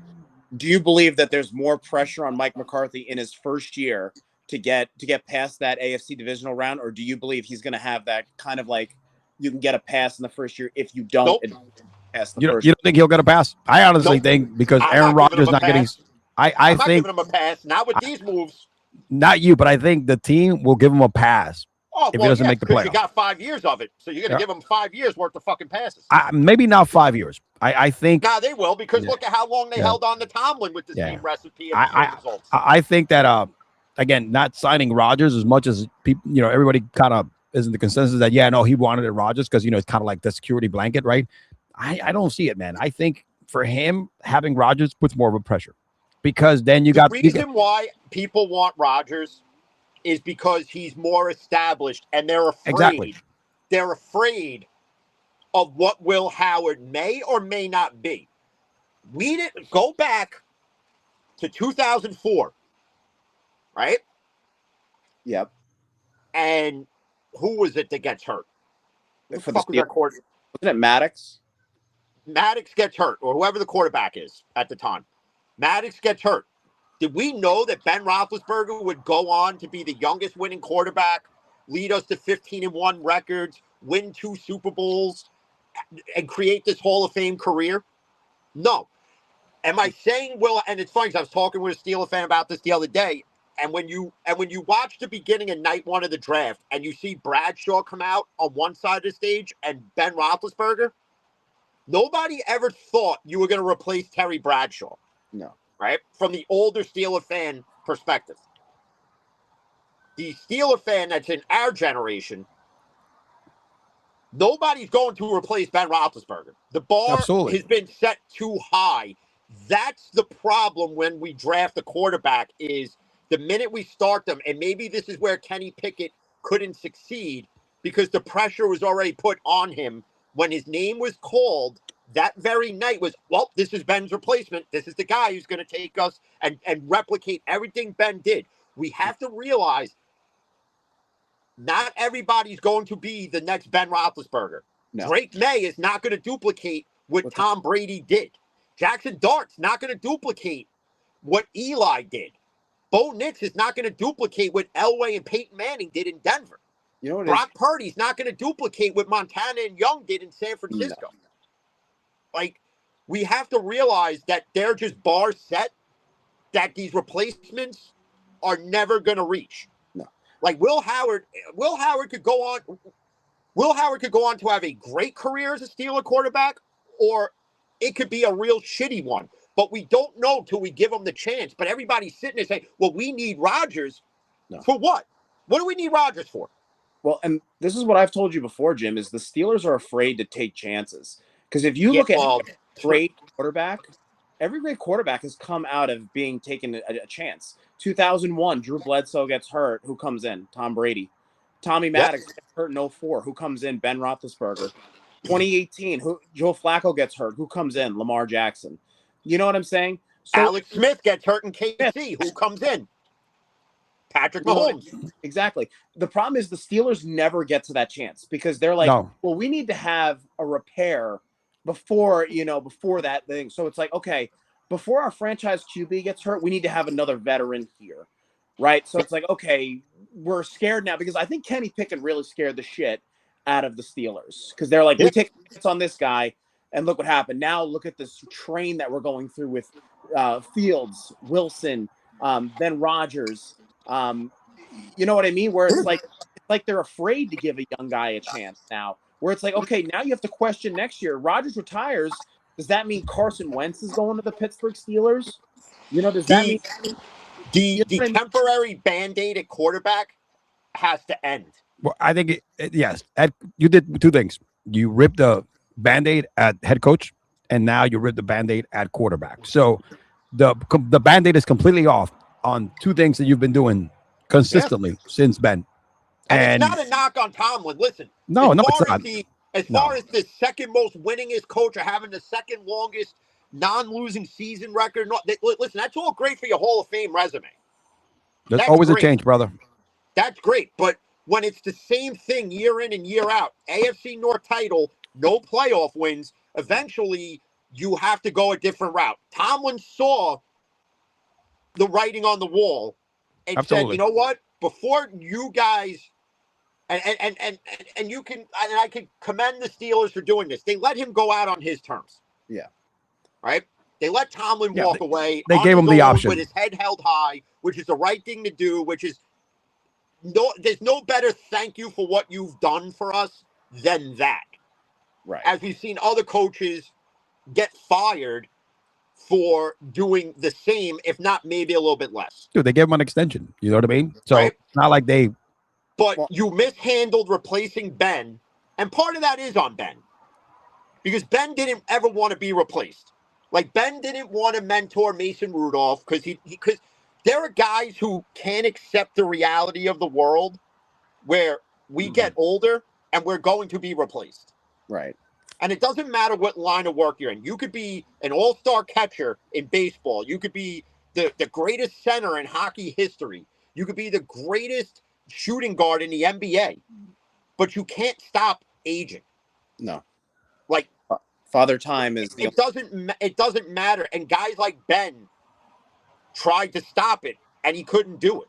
And there are guys that, like Tom Brady, who excelled as he got older. And guys like Rodgers, you've overstayed your welcome, and it's time to walk away. And Steeler fans saying, well, no, Steeler fans want Rodgers because they're used to these temporary Band-Aids. Yeah. So it's like, oh, well, if we have Rodgers, we're just going to go 10-7 again. But that's not acceptable anymore. When you look around the league and you play in one of the toughest divisions. Right. Actually, the toughest division. Where you got to go up against Baltimore every year, who every draft, if you go back for the past 8 years worth of drafts, they probably have an A- to a B grade consistently. Yep. Right? Yeah. You're not winning against a mobile quarterback like Lamar Jackson when you have a quarterback whose O-line can't even protect him in Rodgers because he doesn't have that mobility anymore. Will Howard has that mobility. Will Howard has the intangibles. We just have to let him actually play. And then when he proves the world wrong and he goes out and he's a decent quarterback, it's okay. Well, why didn't we do this earlier with anybody else? And if it doesn't, dude, no skin of anybody's back. Right. And if it doesn't work, listen, if it doesn't work out after year one and we wind up having a shit losing record and then we're in the top 10, okay, then whatever. It's a good problem to have. And I think that's what we all mean. You rip the fucking Band-Aid off from the snake, from the head of the snake all the way to the tail, right? You know what I mean? The only question I have is this Aaron Rodgers thing completely over? Because wasn't it last year Rodgers decided after the draft last minute sign with Pittsburgh? He decided like almost before training camp, I think. So I would say be very careful because this Band-Aid may not be completely off yet because there's a chance Pittsburgh could bring him back. I hope so for the Steelers' sake. Back for a cheap, whatever, 20 mil or whatever, just to play one more season. And Pittsburgh's not going to say, no, we drafted Aller and we have Howard and we have Rudolph, so we're pretty full. They're going to say, nope, no problem. Come back. We're going to welcome you back. And that's I think they have to change that perception and say, listen, you're not going to hold us hostage. No. Absolutely. I think it's one of those, you bench them when shit's not working out. The draft is over. You didn't give us a decision. We're moving down this path. Will Howard's that guy. Aller's going to be the backup. Rudolph's getting traded. We'll bring in some Joe Blow from the practice squad. He could be the third guy. And that's it. Right. Art Rooney II has to grow a pair of balls and sit there and go, no, we're not being held hostage anymore. I don't know why they like to be held hostage. I don't get it. It's like in Super Mario Brothers. How many times has Mario got to go save Princess Peach from fucking King Koopa? Right? Like, how many times? Like, how many times do we have to go with AARP of quarterbacks or quarterbacks that just plain old couldn't work anywhere else, but we take them in and we expect Super Bowl results, but you don't make it like. That's why I think they made these moves for Will Howard, because it's like, okay, we're tired of the mediocrity. We have to set a new standard. So if you're going to set a new standard, well, Rodgers can't be a part of that standard. No. Nope. It's got to be Will Howard now. And that's it. And there's Steeler fans, listen, you want Rodgers, that's fine. And I'll say it now, if Rodgers comes back and we're 10-7 and we win the North and we wind up having to go play a wild card game or host one and we don't win again, well, then these moves were for nothing. Yeah. They were just for the same result again, and a missed year of progressing with Will Howard and wasting a year of Rico Dowdle in the backfield and wasting a year of Pittman at wide receiver and whatever other tight ends you bring in and drafting these guards and whatever else. It's just a wasted year at that point. Agreed. So, Jim, if Will Howard doesn't work, all right, just Drew Aller. rest assured, baby, you got this guy right here. There you go. Here, as they get that big body that matches the environment. Think about Big Ben here. Think about Big the body bigger quarterbacks that have had success in this division. I mean, we've seen Terry Bradshaw up here. Don't put Drew Aller and Ben Roethlisberger in the same damn conversation. And Terry Bradshaw. There you go, bro. Yeah. You got big body, bro. Big body. Now, but listen, I think you're going that route that if one doesn't work, we'll throw another young one in there. And if none of those works, I think you got to have a shot, like you said, top 10 pick next year. I think it's something that with anything else, if you want change, you have to go and do the things that are not comfortable and that you're used to. If they got to hit rock bottom, then hit rock bottom. We did. I mean, Shit, how many teams have hit rock bottom and then how many teams have hit rock bottom and then gotten it right? Look at Denver.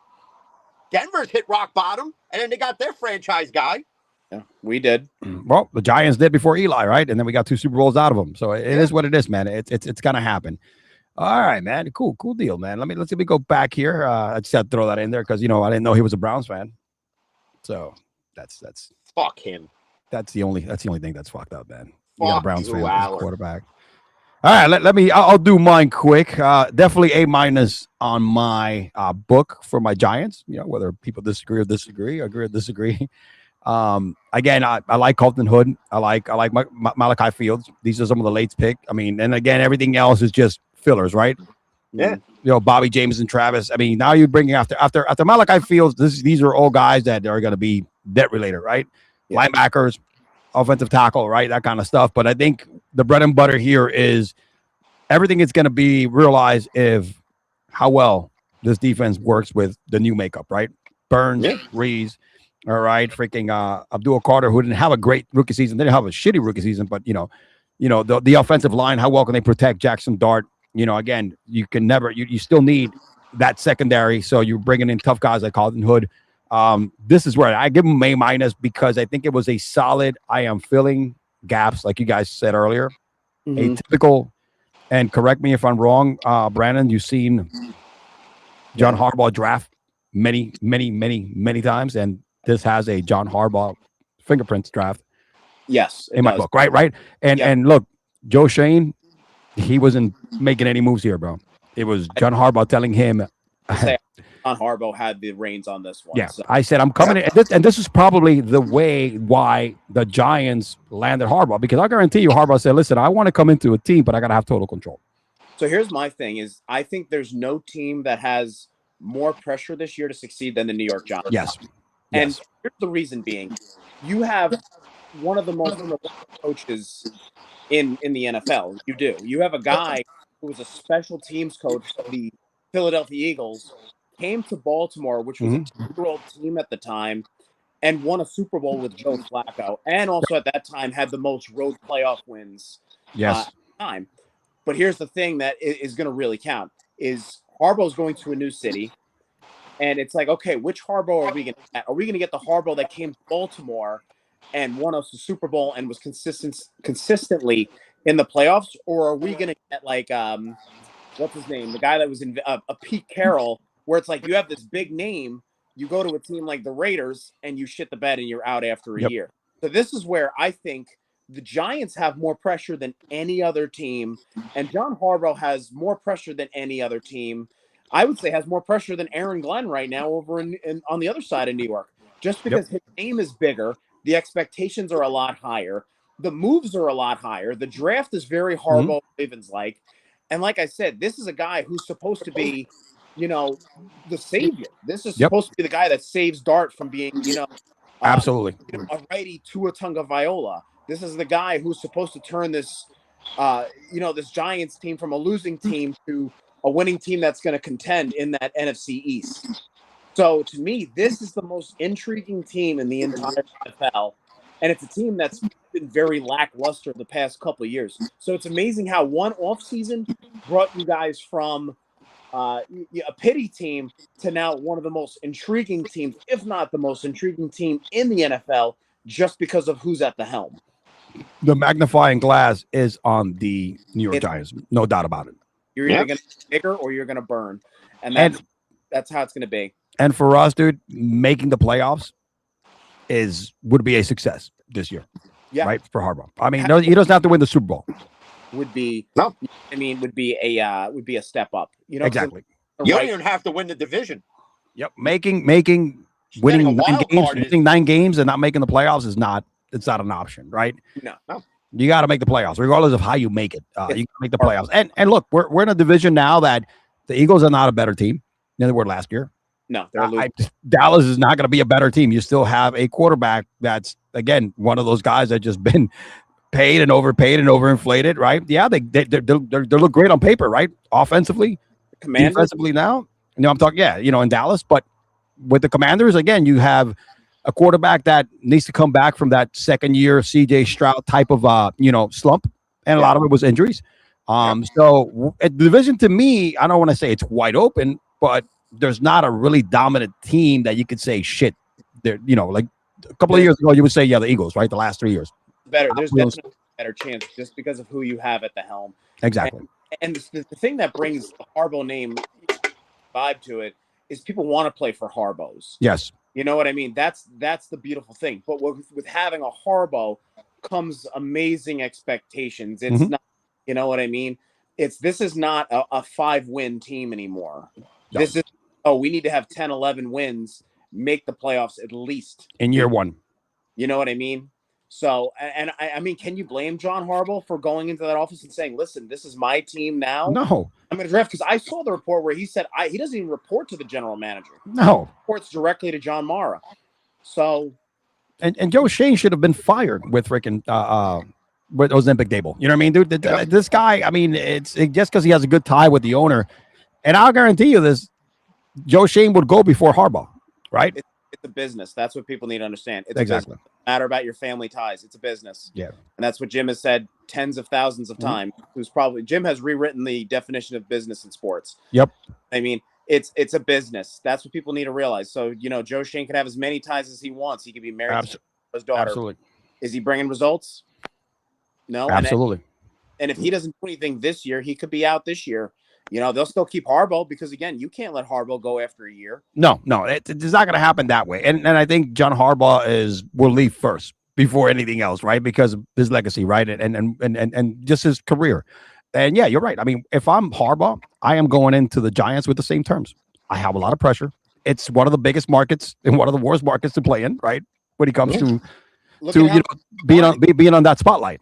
Look at how many teams wanted Harbaugh. This wasn't This wasn't an assistant coach that nobody knew about. Nope. Anyways, this guy was only behind Mike Tomlin in terms of years tenured. He came in 2008. He won a Super Bowl. Yes, sir. The 2019 head coach of the year. Most road playoff wins. This is a guy, again, besides last year, the Ravens had made the playoffs most of the years in his stead. You know what I mean? Yep. So, when Jim was talking earlier and he was saying, listen, he was glad that Tomlin went out on his own terms. I think it was the perfect time for Tomlin to go out, just because Tomlin has those, 16 winning seasons. Yeah. 19 winning seasons. But what did it produce? But then let's look at it. So you look at 19 winning seasons, but you have 10 seasons without a playoff win. Yep. So it's like, okay, the numbers start to become less sexy when you start looking at that. Yep. Harbaugh has the numbers too. Like Harbaugh, he has his winning seasons. Remember, in the past 5 years, there was 2 Ravens teams that were number 1 in the AFC itself. And you know, the Ravens team in 2019 that from 2019 to 2024, the Ravens were the highest ranked rushing team.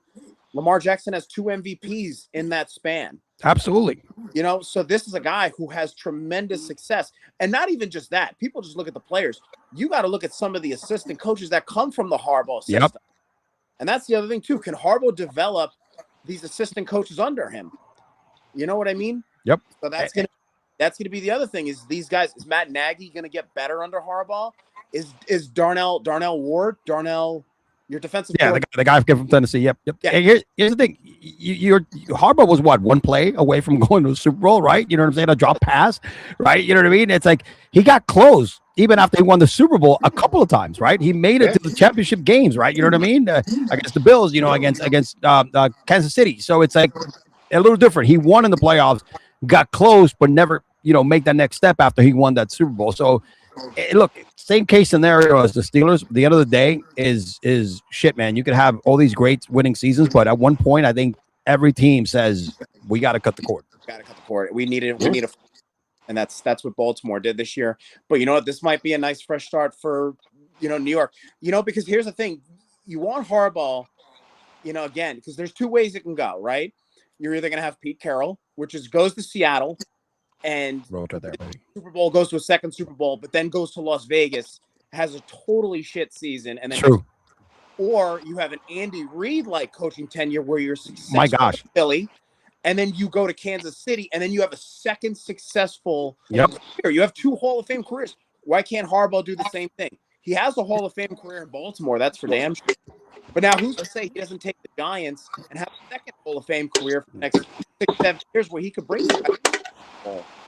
You know what I mean? And that's why I say that the Giants have the most pressure on this year, and John Harbaugh is the most pressured coach this year just because of his status. Yep. No, absolutely. And you know what? And again, and look, I give him credit. He didn't shy away from you know, he could have taken the year off and wait until another nice, you know, position would come up, right? And be in a scenario where maybe it would have ended in fucking Las Vegas or whatever the case may be. Right. But look, as a Giants fan, I am excited because, like you said, we have a name at the helm now, right? Proven record.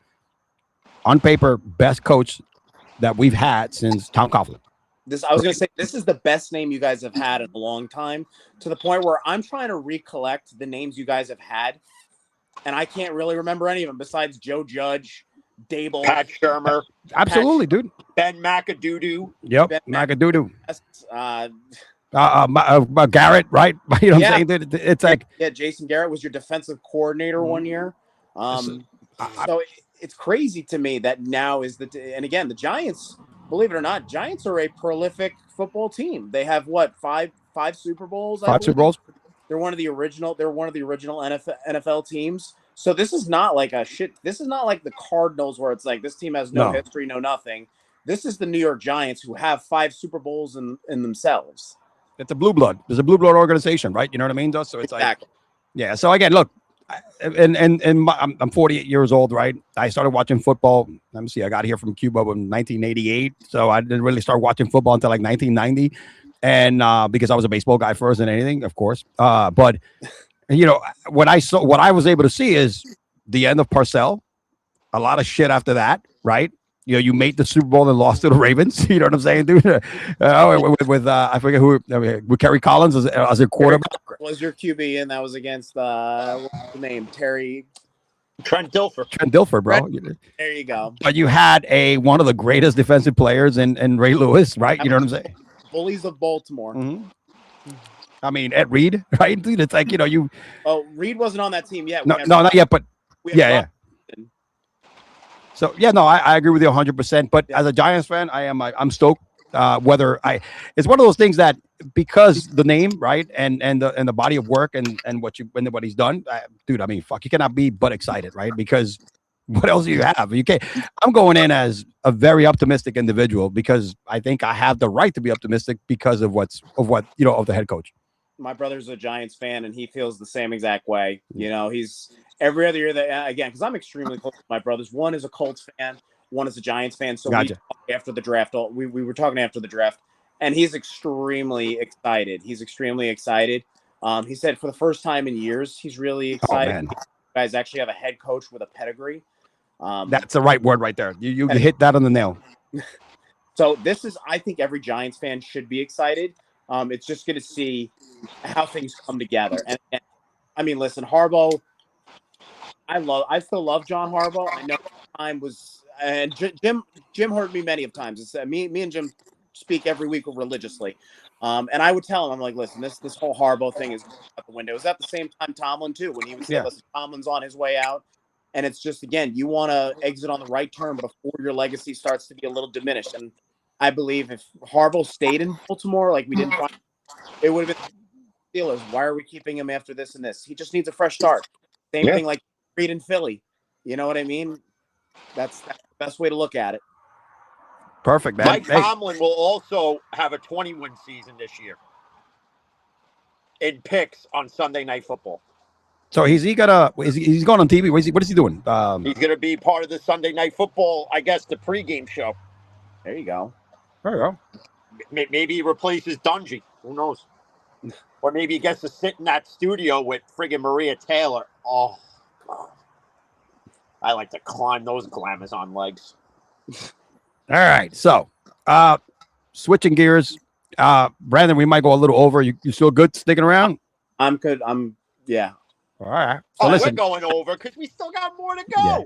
I got time here, so good. So it's funny. Oh shit! Hold on a second. My light here with all of it. So I posted a little sun because me and Jim are anti-bronsexuals. I'm not a LeBron fan at all either. So yeah. So I posted this earlier today because let me go ahead and earlier you had RG3, Robert Griffin, another LeBron bull washer, and he put in a tweet, where are all the Bronny haters now? He outscored the bench of the Houston Rockets on his own, scored 5 points in 9 minutes.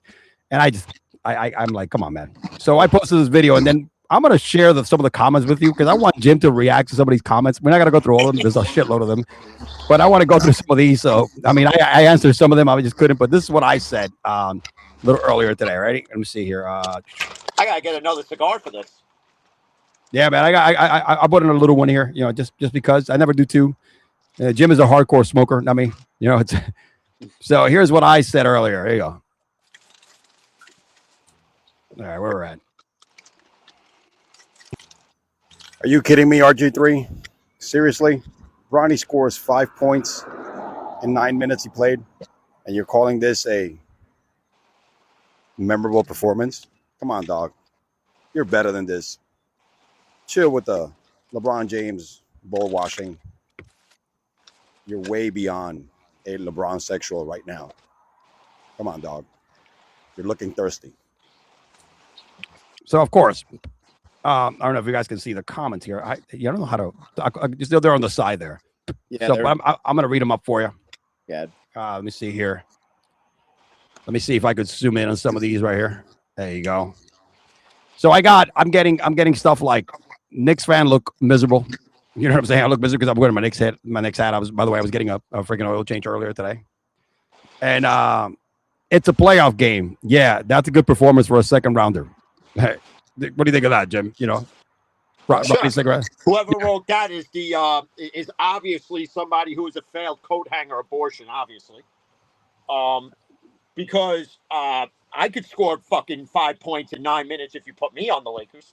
Well, you know what? Let's be honest. This does make sense because Bronny was not supposed to be a second rounder. So, he should have been a no-rounder. Yeah. This is memorable for like a fifth rounder.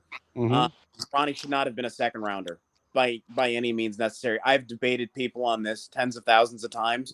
When your memorable thing is the fact that you're just standing on the court as your father, that's not anything to really be proud of. Like, that's great and all for LeBron and all to share the court with his son. That's honorable. That's awesome. Mm-hmm. But if that's your son's biggest achievement is just the fact he got to share the floor with his dad, that's not something that's going to go on Hall of Fame resume. It's an achievement for his dad. Shared the court with his sons too. It was criminal court, but whatever. There's still a court though. Yeah. Yeah. Hey, just say you're a hater, brother. Nowhere did he say memorable performance. It doesn't matter. He's making it sound like it's a memorable performance. You know what I'm saying? That's one guy. Bronny has earned those minutes. This is the one that drives me nuts. He didn't earn shit. He's a nepo baby. Yes. You know the thing that's annoying me, and you and me discussed this before Brandon popped in, before we started, is you're giving credit to Bronny, but what about the Luke Kennards of the world? And and the Jackson Hayeses that are picking up the slack with no AR-15 and Austin Reeves and no friggin' Luka Dirk Nowitzki Doncic. Okay, like you're not giving those guys credit. But and the stupidest thing is all you morons on fucking Twitter. Oh, this ends the GOAT debate because LeBron's got 187 fucking playoff wins. You're playing against the Durantless fucking Houston Rockets team. We could beat that Rockets team, and we're all fucking old, out of shape, could barely breathe when we run, and we could fucking beat them. Okay?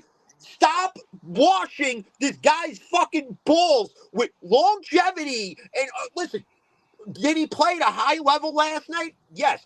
Did he get them into overtime? Yes. Here's the thing. Where was he in overtime? Nowhere to be found.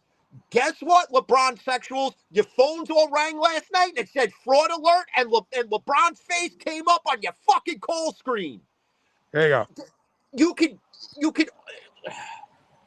I love that. 5 points. Here real quick. 5 points and 2 shots in about 6 minutes. I call that pretty efficient. Get the fuck out of here. That's wild since the Rockets being. First off,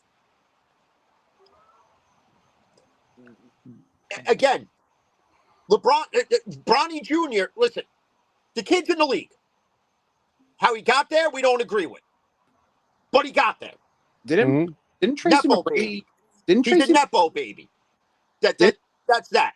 Didn't T-Mac do like 9 points in 30 seconds or something like that? Like Reggie Miller did 9 points in like 15 seconds. Yeah, so we're talking 5 points. So we should all be jerking off to that too then. You know what? Here's the thing: is like, people could sit there and say LeBron haters. If you sit there and you give credit where it's due, I'm not a LeBron person whatsoever. Again, me and Jim have talked about this. No, I give him credit because what he's doing at his age. That's one of the greatest of all time. But when you start sitting there and you're just cherry picking every little thing, like I remember in the beginning of the season, they're like, LeBron has, what was it, like 20 straight games of 5 points or less. And I'm like, this is really a stat that we're keeping track of? No, it was 20 years of 10 plus points a game. And then it got snapped. But like, it's not just the LeBron sexuals is what's wrong with today's NBA. It's the younger generation of fans that don't have a clue. Because there was something I sent you, E-Man, the other day, where you had an older generation Spurs fan talking with a younger generation Spurs fan, and he's saying that Tim Duncan couldn't play the 4 in today's NBA. He was destroyed. Tim Duncan was playing the 5 as a 4. Destroying every center in the league, including Shaq. Not for nothing. Did LeBron try to drive the hole against Duncan? I don't recall him ever doing that. Don't run from superior athletes. Jordan was driving the lane against Ewing and dunking on Mutombo. I don't see LeBron doing any of that. Well, you know what's crazy is you talk about the younger fans, and they're morons. My buddy is in Atlanta, and I showed him something the other day. It's actually sneaker sales are actually less. They're getting less and less each year.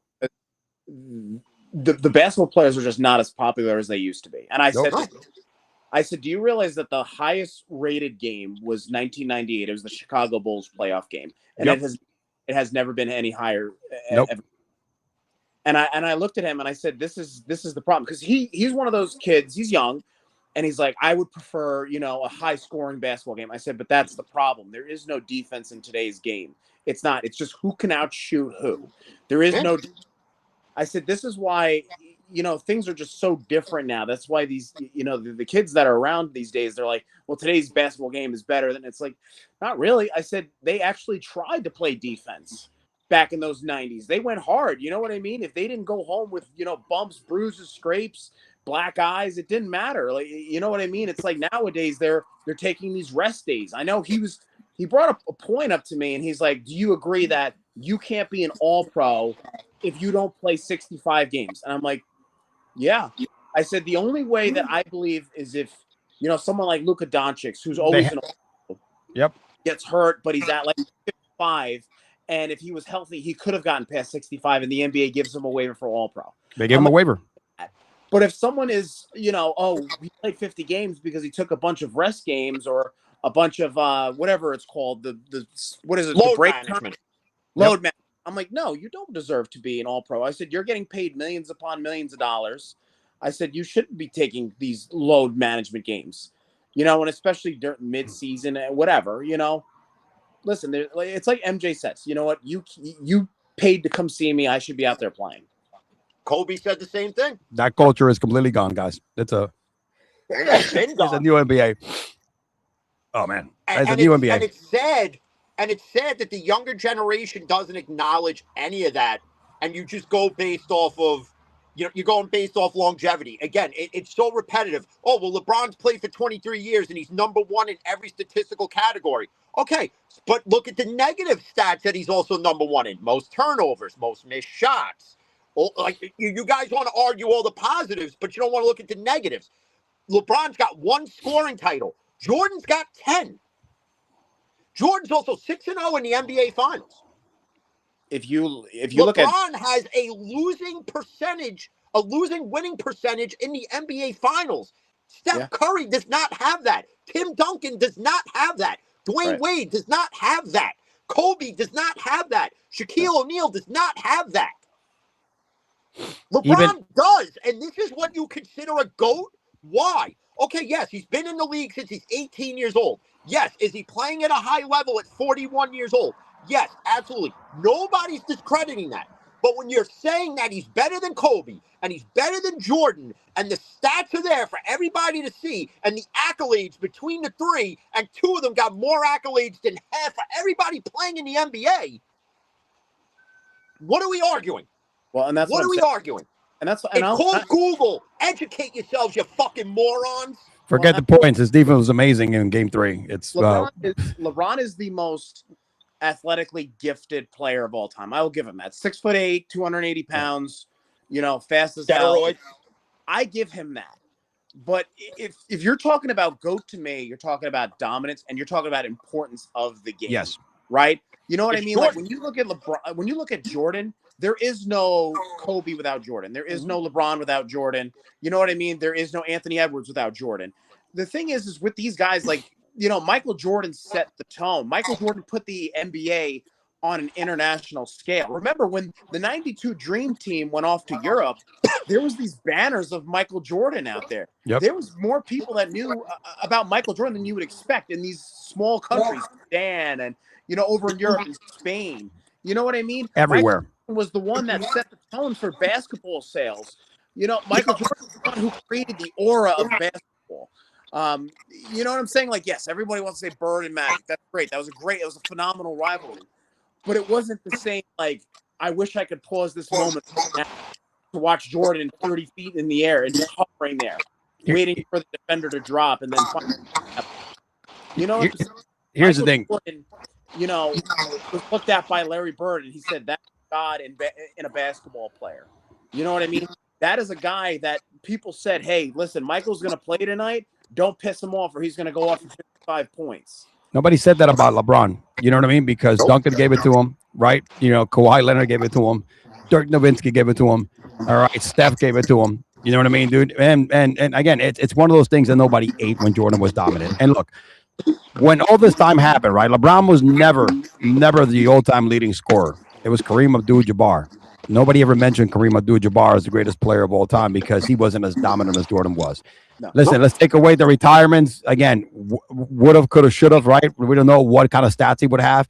Probably closer, probably going to be second of all time. You know what I mean, dude? If you take those same numbers in the games that he missed, right? He didn't play when he was 18 in the league. It was just a different era. To me, I give LeBron, like you said there, Brandon, he is probably the greatest stat stuffer I've ever seen in my life because durability, different type of game, less pressure on defense. But when it was time to own the moment and say I was the best player and nobody beat me when I got to the most important stage in the game, that's Michael Jordan, not LeBron James. He didn't have to go somewhere to play with others. Others came and played with him.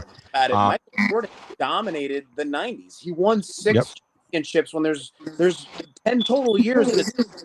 So he dominated, and that's the takeaway. Take away his retirement year. take away the the fact that he came back with 12 games left. He was rusty as hell. Yep. And then take back the fact that the general manager in 1998 is an for asshole. whatever stupid reason said, well, we're not going to re-sign everybody, when every single player, Dennis Rodman, Scottie Pippen, Michael Jordan, and Phil Jackson, all said, we're willing to come back for one more year. So you have the great player of all time, who I think he's 34 or 35 at the time, was willing to run it back in 1998. So he could have potentially, Jordan could have dominated that era where he could have went. Absolutely. The other problem is with the younger generation of fans is that they sit there and they look at the Jordans, the Birds, the Johnsons, even the Allen Iversons, the Kobes, the Shaqs, Tim Duncans, the David Robinsons, the Manu Ginobilis, the Tony Parkers of the world, right? And they all sit there and they say, these guys couldn't dominate in this era. They would eat these guys alive. Jordan was putting up 30, 40, 50, 60 points in a heavily favored defensive era where you can hand check. And what are known as flagrant fouls now were common fouls then. Yep. Right. Jordan, at 38, 39, 40 years old, was playing on a shit Wizards team 82 games straight and getting liquid drained from his knees, and the next night going out there and putting up another 30. LeBron would be like, oh, no, I got menstrual clearance. Sorry, I got my period. I can't play this week. The fact that they nitpick on every little thing, they've made more this playoff, they made more of a bigger deal about, like I said, Bronny James and LeBron connected for an assist. And right? The best part, then what the actual team winning was all about, and actually them being successful in the playoffs. Well, here's the funny part. There's two points, right? So Jim brought up the Wizards team. By the way, Michael Jordan was forced to play for that Washington Wizards team. He did not want to play. No. The only reason that he even came back to play was because he wanted to buy into the team, and the owner told him, if you're going to be part owner, that means you need to play. Michael Jordan actually donated his salary, I believe, to victims of 9/11 that year? Yeah, that's right. Okay. Now we can take it back to 1986, right, when he was a kid, and he was playing on a coke-infested Chicago Bulls team, and then went to the Eastern Conference Finals against the Boston Celtics, who had, six or seven Hall of Famers on that squad? And still dropped 63 in one of the games. Exactly. Yep. That's legendary. That's the thing that, and then people want, and that's the other thing that the younger generation throws out. Oh, well, Jordan didn't start winning till Pippen. Okay, and LeBron didn't start winning till he went to fucking Miami. Right. Big difference, man. So if you're going to throw that out there, then don't get mad when one of us says, well, he had to go play with Wade and Bosh in order to be successful. Right. There was and no then, then there's people like, oh, well, he took a bum Cavs team to the NBA Finals. Jordan would have won that Finals with a bum-ass Cavs team because Jordan would have took full control. LeBron don't have a championship if it's not for Ray Allen. He doesn't have a championship if it isn't for Kyrie. He doesn't have a bubble championship without friggin' street clothes and Anthony Davis, okay? Notice how he has to win with somebody else and went back to Cleveland when they finally had that other piece that can take over. Kyrie took over in that game and shut Steph down. Yep. LeBron didn't do it. How many defensive accolades does LeBron have in his career? None. How many? None. Jordan, defensive player of the year. I don't know how many times he was all first defensive team. And again, Jordan did it both sides of the ball, man. LeBron brought flapping to the NBA. And if you want to be a GOAT, right? Look at it this way. When Brady was at his best in New England, nobody won a Super Bowl but Tom Brady, right? When Jordan played, how many teams that were NBA final championship caliber teams, like you look at those Knicks teams, you look at those Suns teams, the Utah Jazz teams, the Trailblazers teams, all back then, right? All would have won championships. All would have won championships.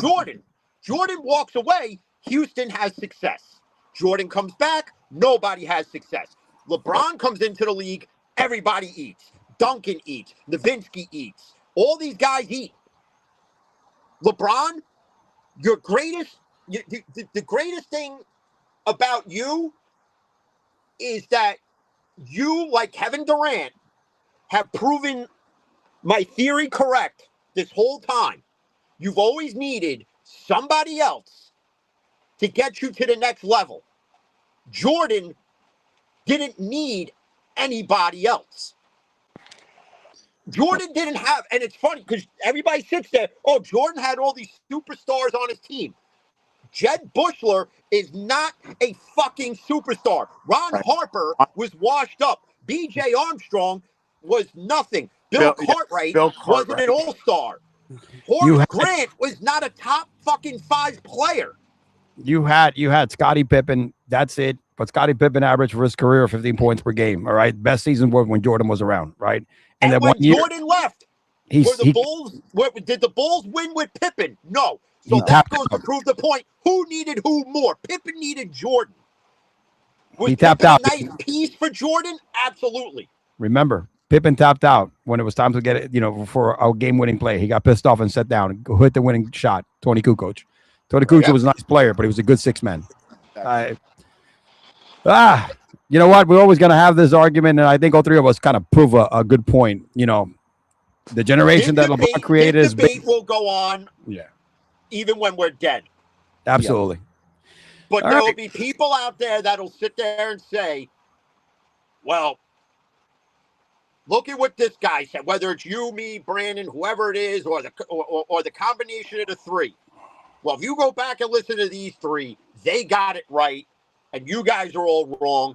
And you know what? It'll say it on my tombstone. Here lies Jim Fan in the Van. Jordan's the GOAT. Fuck the rest of you. You would not be the only one that said on tombstone. There's two other guys. At least that's gonna happen. All right, guys. Let's end this up with fun. I got some videos I want to share with you guys. You know what I mean, Brandon? As you were here last time, we start watching some funny videos. We'll react to this. We close the show always on humor and probably piss some people off because, man, some people don't know how to take humor anymore. All right, I'm going to play a couple of videos here that I got to piss some people off. At the same time, I'm going to skip a couple here that, are kind of repetitive. But here we go. You guys are ready? Let me see. You guys see my screen, right? Because the last time I did this shit, I was watching about myself. This guy's pretty funny, dude. He's a Miami guy. He likes to fucking make fun of other people. Get ready with me as I embark on my weekly resingue. First off, I wake up super soft because we don't get erections anymore. You try getting hard after riding with a pole up your ass for 30 miles. Next, I brush my teeth to wash out the dick breath from the night prior. I prefer to have fresh breath when I'm holding up traffic for miles. Next, I have a homemade soy latte with 2 tablespoons of agave. This is one of my 2 lattes that I'll have today. The second one will be at Starbucks with my boyfriends when we're done with the ride and start letting our assholes close back up. Next, I pick out my gear for today's ride. Oops. That's right, I slept in it because I even want to be aerodynamic in my dreams. Next, I get a... I don't know if you guys, but here in Florida, bro, we got a lot of these bike teams that are constantly riding in the fucking street, dude, in their bikes, and they create havoc, bro. You know what I mean? Traffic issues and bullshit. That's what this guy's making fun of. Little food in me for energy. This happens to be my favorite breakfast because it reminds me of my boyfriend, and since I can't get enough of him, I had 2. Next, I prepare my BC. This part is so spiritual, it might as well be Santeria. The brakes are the most frequently used resingue tool on the bike, so we need to make sure they're up to par. Next, we check our tire pressure. Seems to be fine, but I want to put a little extra anyways. Ooey. Next, we check the speedometer, aka the resingue gauge. This helps ensure that we're not going faster than 10 miles per hour and riding at top resingue speed. And finally, the most important part, the bike seat. Since the bike seat is all about comfort, I remove mine entirely because I feel most comfortable with the pole shoved up my ass the entire ride. It's almost like I'm one with the BC. And finally, I'm ready to go meet up another 30 like-minded assholes that are just as excited to resingarte la vida. See you on the road. Oh, fucking guy, man. Let's check this one out. I don't even know what this one is. If a black person ever calls you cracker, just let them say it. You can say things they can't say either, like, thanks for the warning, officer. If a black person ever... Oh, man, I don't know. These are... Niggers, Jews, homosexuals, Mexicans, Arabs, and all kinds of different chanks stink, and I hate it. I noticed you referred to African Americans. Mm-hmm. What exactly is your problem? How much time you got, buddy? Where would I start? Well, first of all, they're lazy, good-for-nothing tricksters, crack-smoking swindlers, big butt-having, wide nose, breathing all the white man's air. You did it. You went out, you found my man, you found the midget, man, and you got the pictures, you got the golf clubs, it's the keys to the studio. Now, if y'all excuse me, I'm going scuba diving with Chris Tucker and Aquaman. You be cool. Giddy up. Now we're in a chic Manhattan restaurant. It's lunchtime, the business crowd is here, a lot of Bush votes in the room. Let's see how the conservative crowd acts when they hear guitar music while they're eating. John, play the fight riff, play it!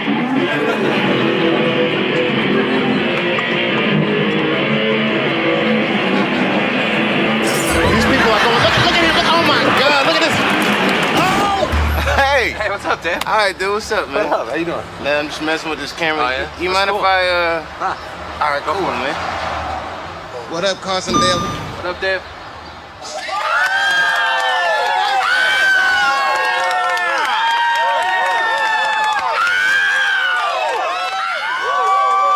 April 20, 2013, TRL, Carson Daly. Will you little shut up? I'd like to take a moment out of the day to address the allegations that this is somehow my fault.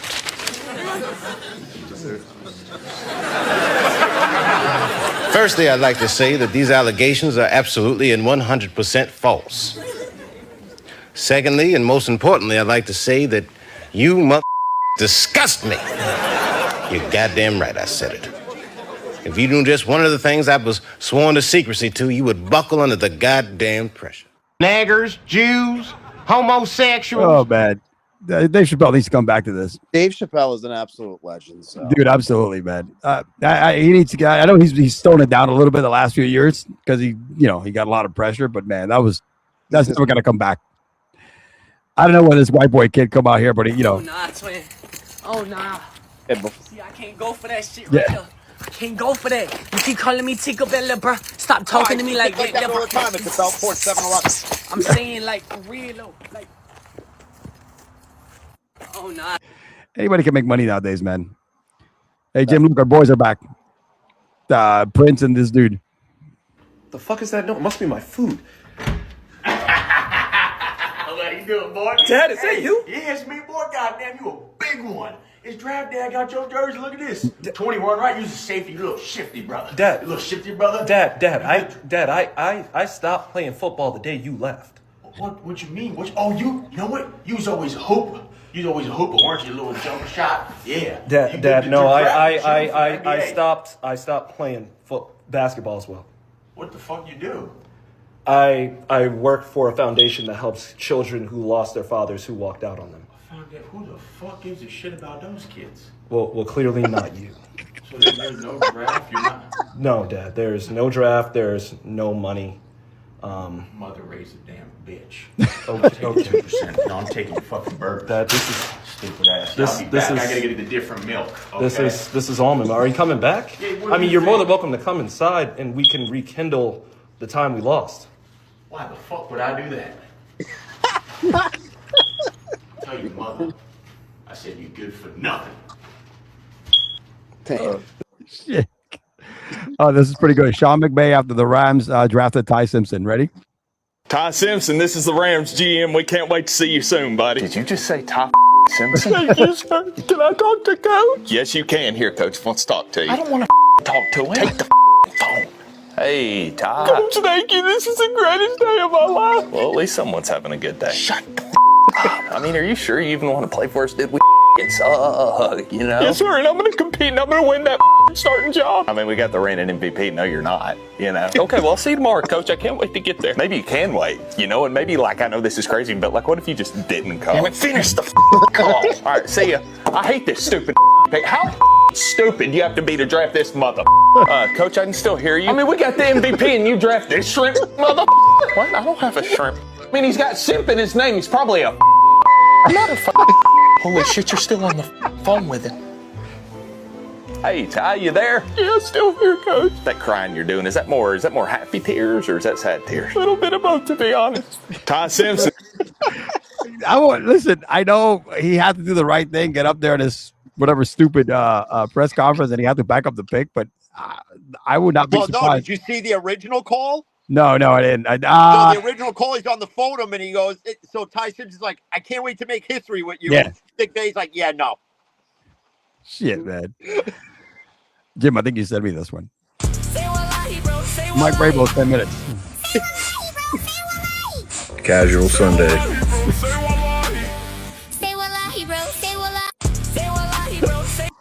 Oh man. We talked about this already. I'm not gonna play this one. All right, ready? You sent me this one, right, Jim? Right here, the Bad Boys. Welcome to Bad Boy Boot Camp. We're gonna teach you how to be bad boys. We don't need boot camp. We are bad boys. You lose to Orlando. You not bad boys. You gay boys. So what exactly are we gonna be doing? We're gonna reinvent ourselves to get our edge back. Like when I started to lose my edge, so I wore wedding dresses and pierced my Johnson and became bisexual. Yeah, I'm not doing any of those things. Cause you not bad boys. You can also do what I do and lock up people in slave camps and starve millions of people. That's even worse. You have to pick one or you're gonna lose to the magic. You want to be bad boys or you want to be gay boys? This is bullshit. My dick hurts. Welcome to Bad Boy. Because my dick hurts. Oh, I saw this earlier. Hey, young gun, looking for a security blanket? I'm in danger. Sin City is scaring Mendoza. We need to bring him in. Him? We don't usually have one serviceable QB, let alone two. He's the only man who can make Fernando Mendoza feel safe in Vegas. Cousin! Welcome to the Gridiron Heist Draft Spectacular! Proficient at team special skills are smiling and church. Very impressive. Look, I'm new here, but I've been assured the past is in the past. Right, Max? For sure, man. For sure. And this is where you can cash out. Man, I love this place, man. Vegas isn't perfect, but it could be worse. Garrett, it's good to see another Buckeye around here. Get out. Coach Sala, I'm here for the tour? That was today? Well, I guess they don't teach knocking at Notre Dame. Rim bang! Thanks for meeting. I was born in the Dolphins. Then you would be a great fit for the Cowboys. Short arms, huh? If you join us, you'll have my undivided attention. Oh, sorry, gotta post divorce guy stuff. I've got to go deal with one of my many conflicts of interest. See you tonight to make this official. How are your visits? The Titans made me shave my head. How about you, Ty?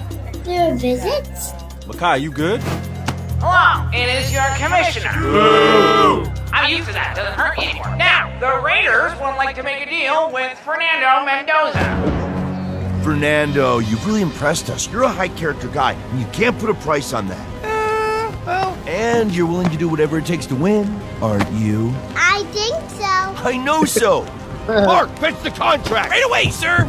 Are you sure on a culture fit?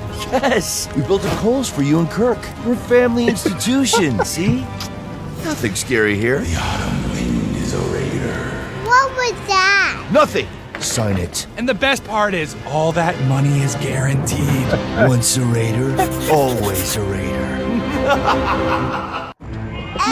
Fucking people, dude.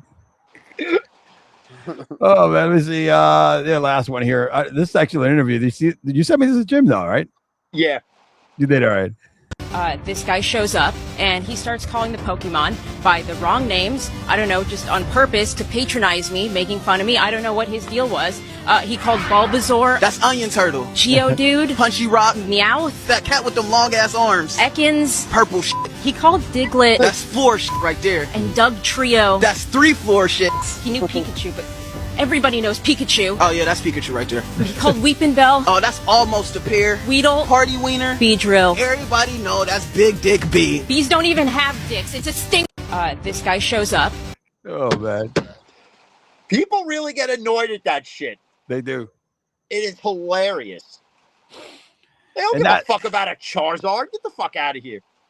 Oh man. Oh brother, damn bro. We did 2.5 hours, man. Brandon, sorry, man. It was a long night, but we had a lot to get over our chest. That was a good episode. That was a very good episode. I think it's pretty informational. So yeah, hey man, we that's what we do, man. We come over here, we spit some we spit some truth. We actually keep it real, and it bothers some people, and others love it. So appreciate you, man. Anything you're up to lately you want to share with the with the audience, man? What's up? Where can they find you? What you got going on? We got some film work going on this summer, so there's going to be some good things coming out of that. We're going to be working on a big horror film, so I'm definitely looking excited to that. And then obviously, always dadhood is always a good thing right here. Awesome, dude. That's so, great. You know, it's wonderful, man. It's life is good, God is good. Absolutely, you know? man. So God first. That's you can never go wrong with that, right? that's it. And I will say I appreciated hearing that at the draft. There was actually a lot of prospects that came through after they were drafted that said God is everything. So it's great hearing that as a Catholic myself. So ESPN probably cut them off, but yeah. NFL Network didn't. You know, it's funny because I think we're seeing a little bit of change, and I bring this a lot to the show.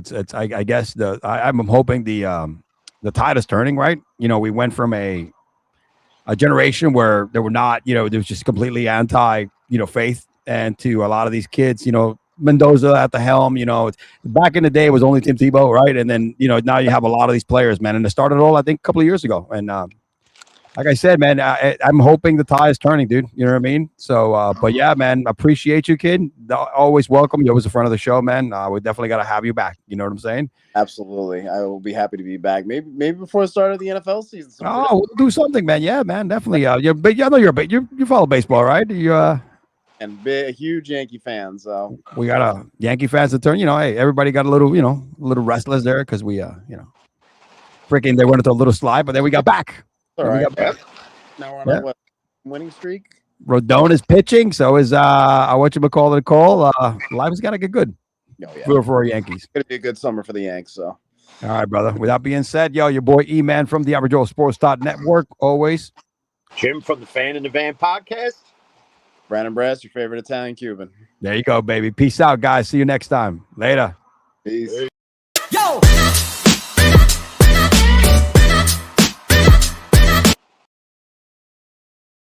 Good deal. Good show, brother. He probably already put the kid to bed. Yeah, man. Yeah, I mean, he probably, Boy, the kid was falling asleep, man. Good show, I didn't man. even know he had his kid with him. Yeah. Oh, man. Mine he heard the most offensive shit. It's good. It's good practice. Oh, well. It's good practice. You know what I'm saying? So, all right, Jimbo. Hey, we'll be back. I'm going to cut. I got some good stuff here to start cutting tomorrow. But you know what I'm saying? And we'll definitely keep tagging you on these. Are you downloading them, put them on YouTube channel, bro? Every time I tag you on some of these? For the most part, I've been doing it. And, you know, the same thing, if you could also, because I tag you on them, you could also just the same downloads you put on on YouTube, just repost, like, don't repost them. Grab that same download and repost it on your TikTok as a first video. You know what I mean? They do double the fun, brother. They know where to find us. So, oh yeah, my brother. Peace out, kid. Peace. We will see you next time. Later. You got it. Later. Love you, bro.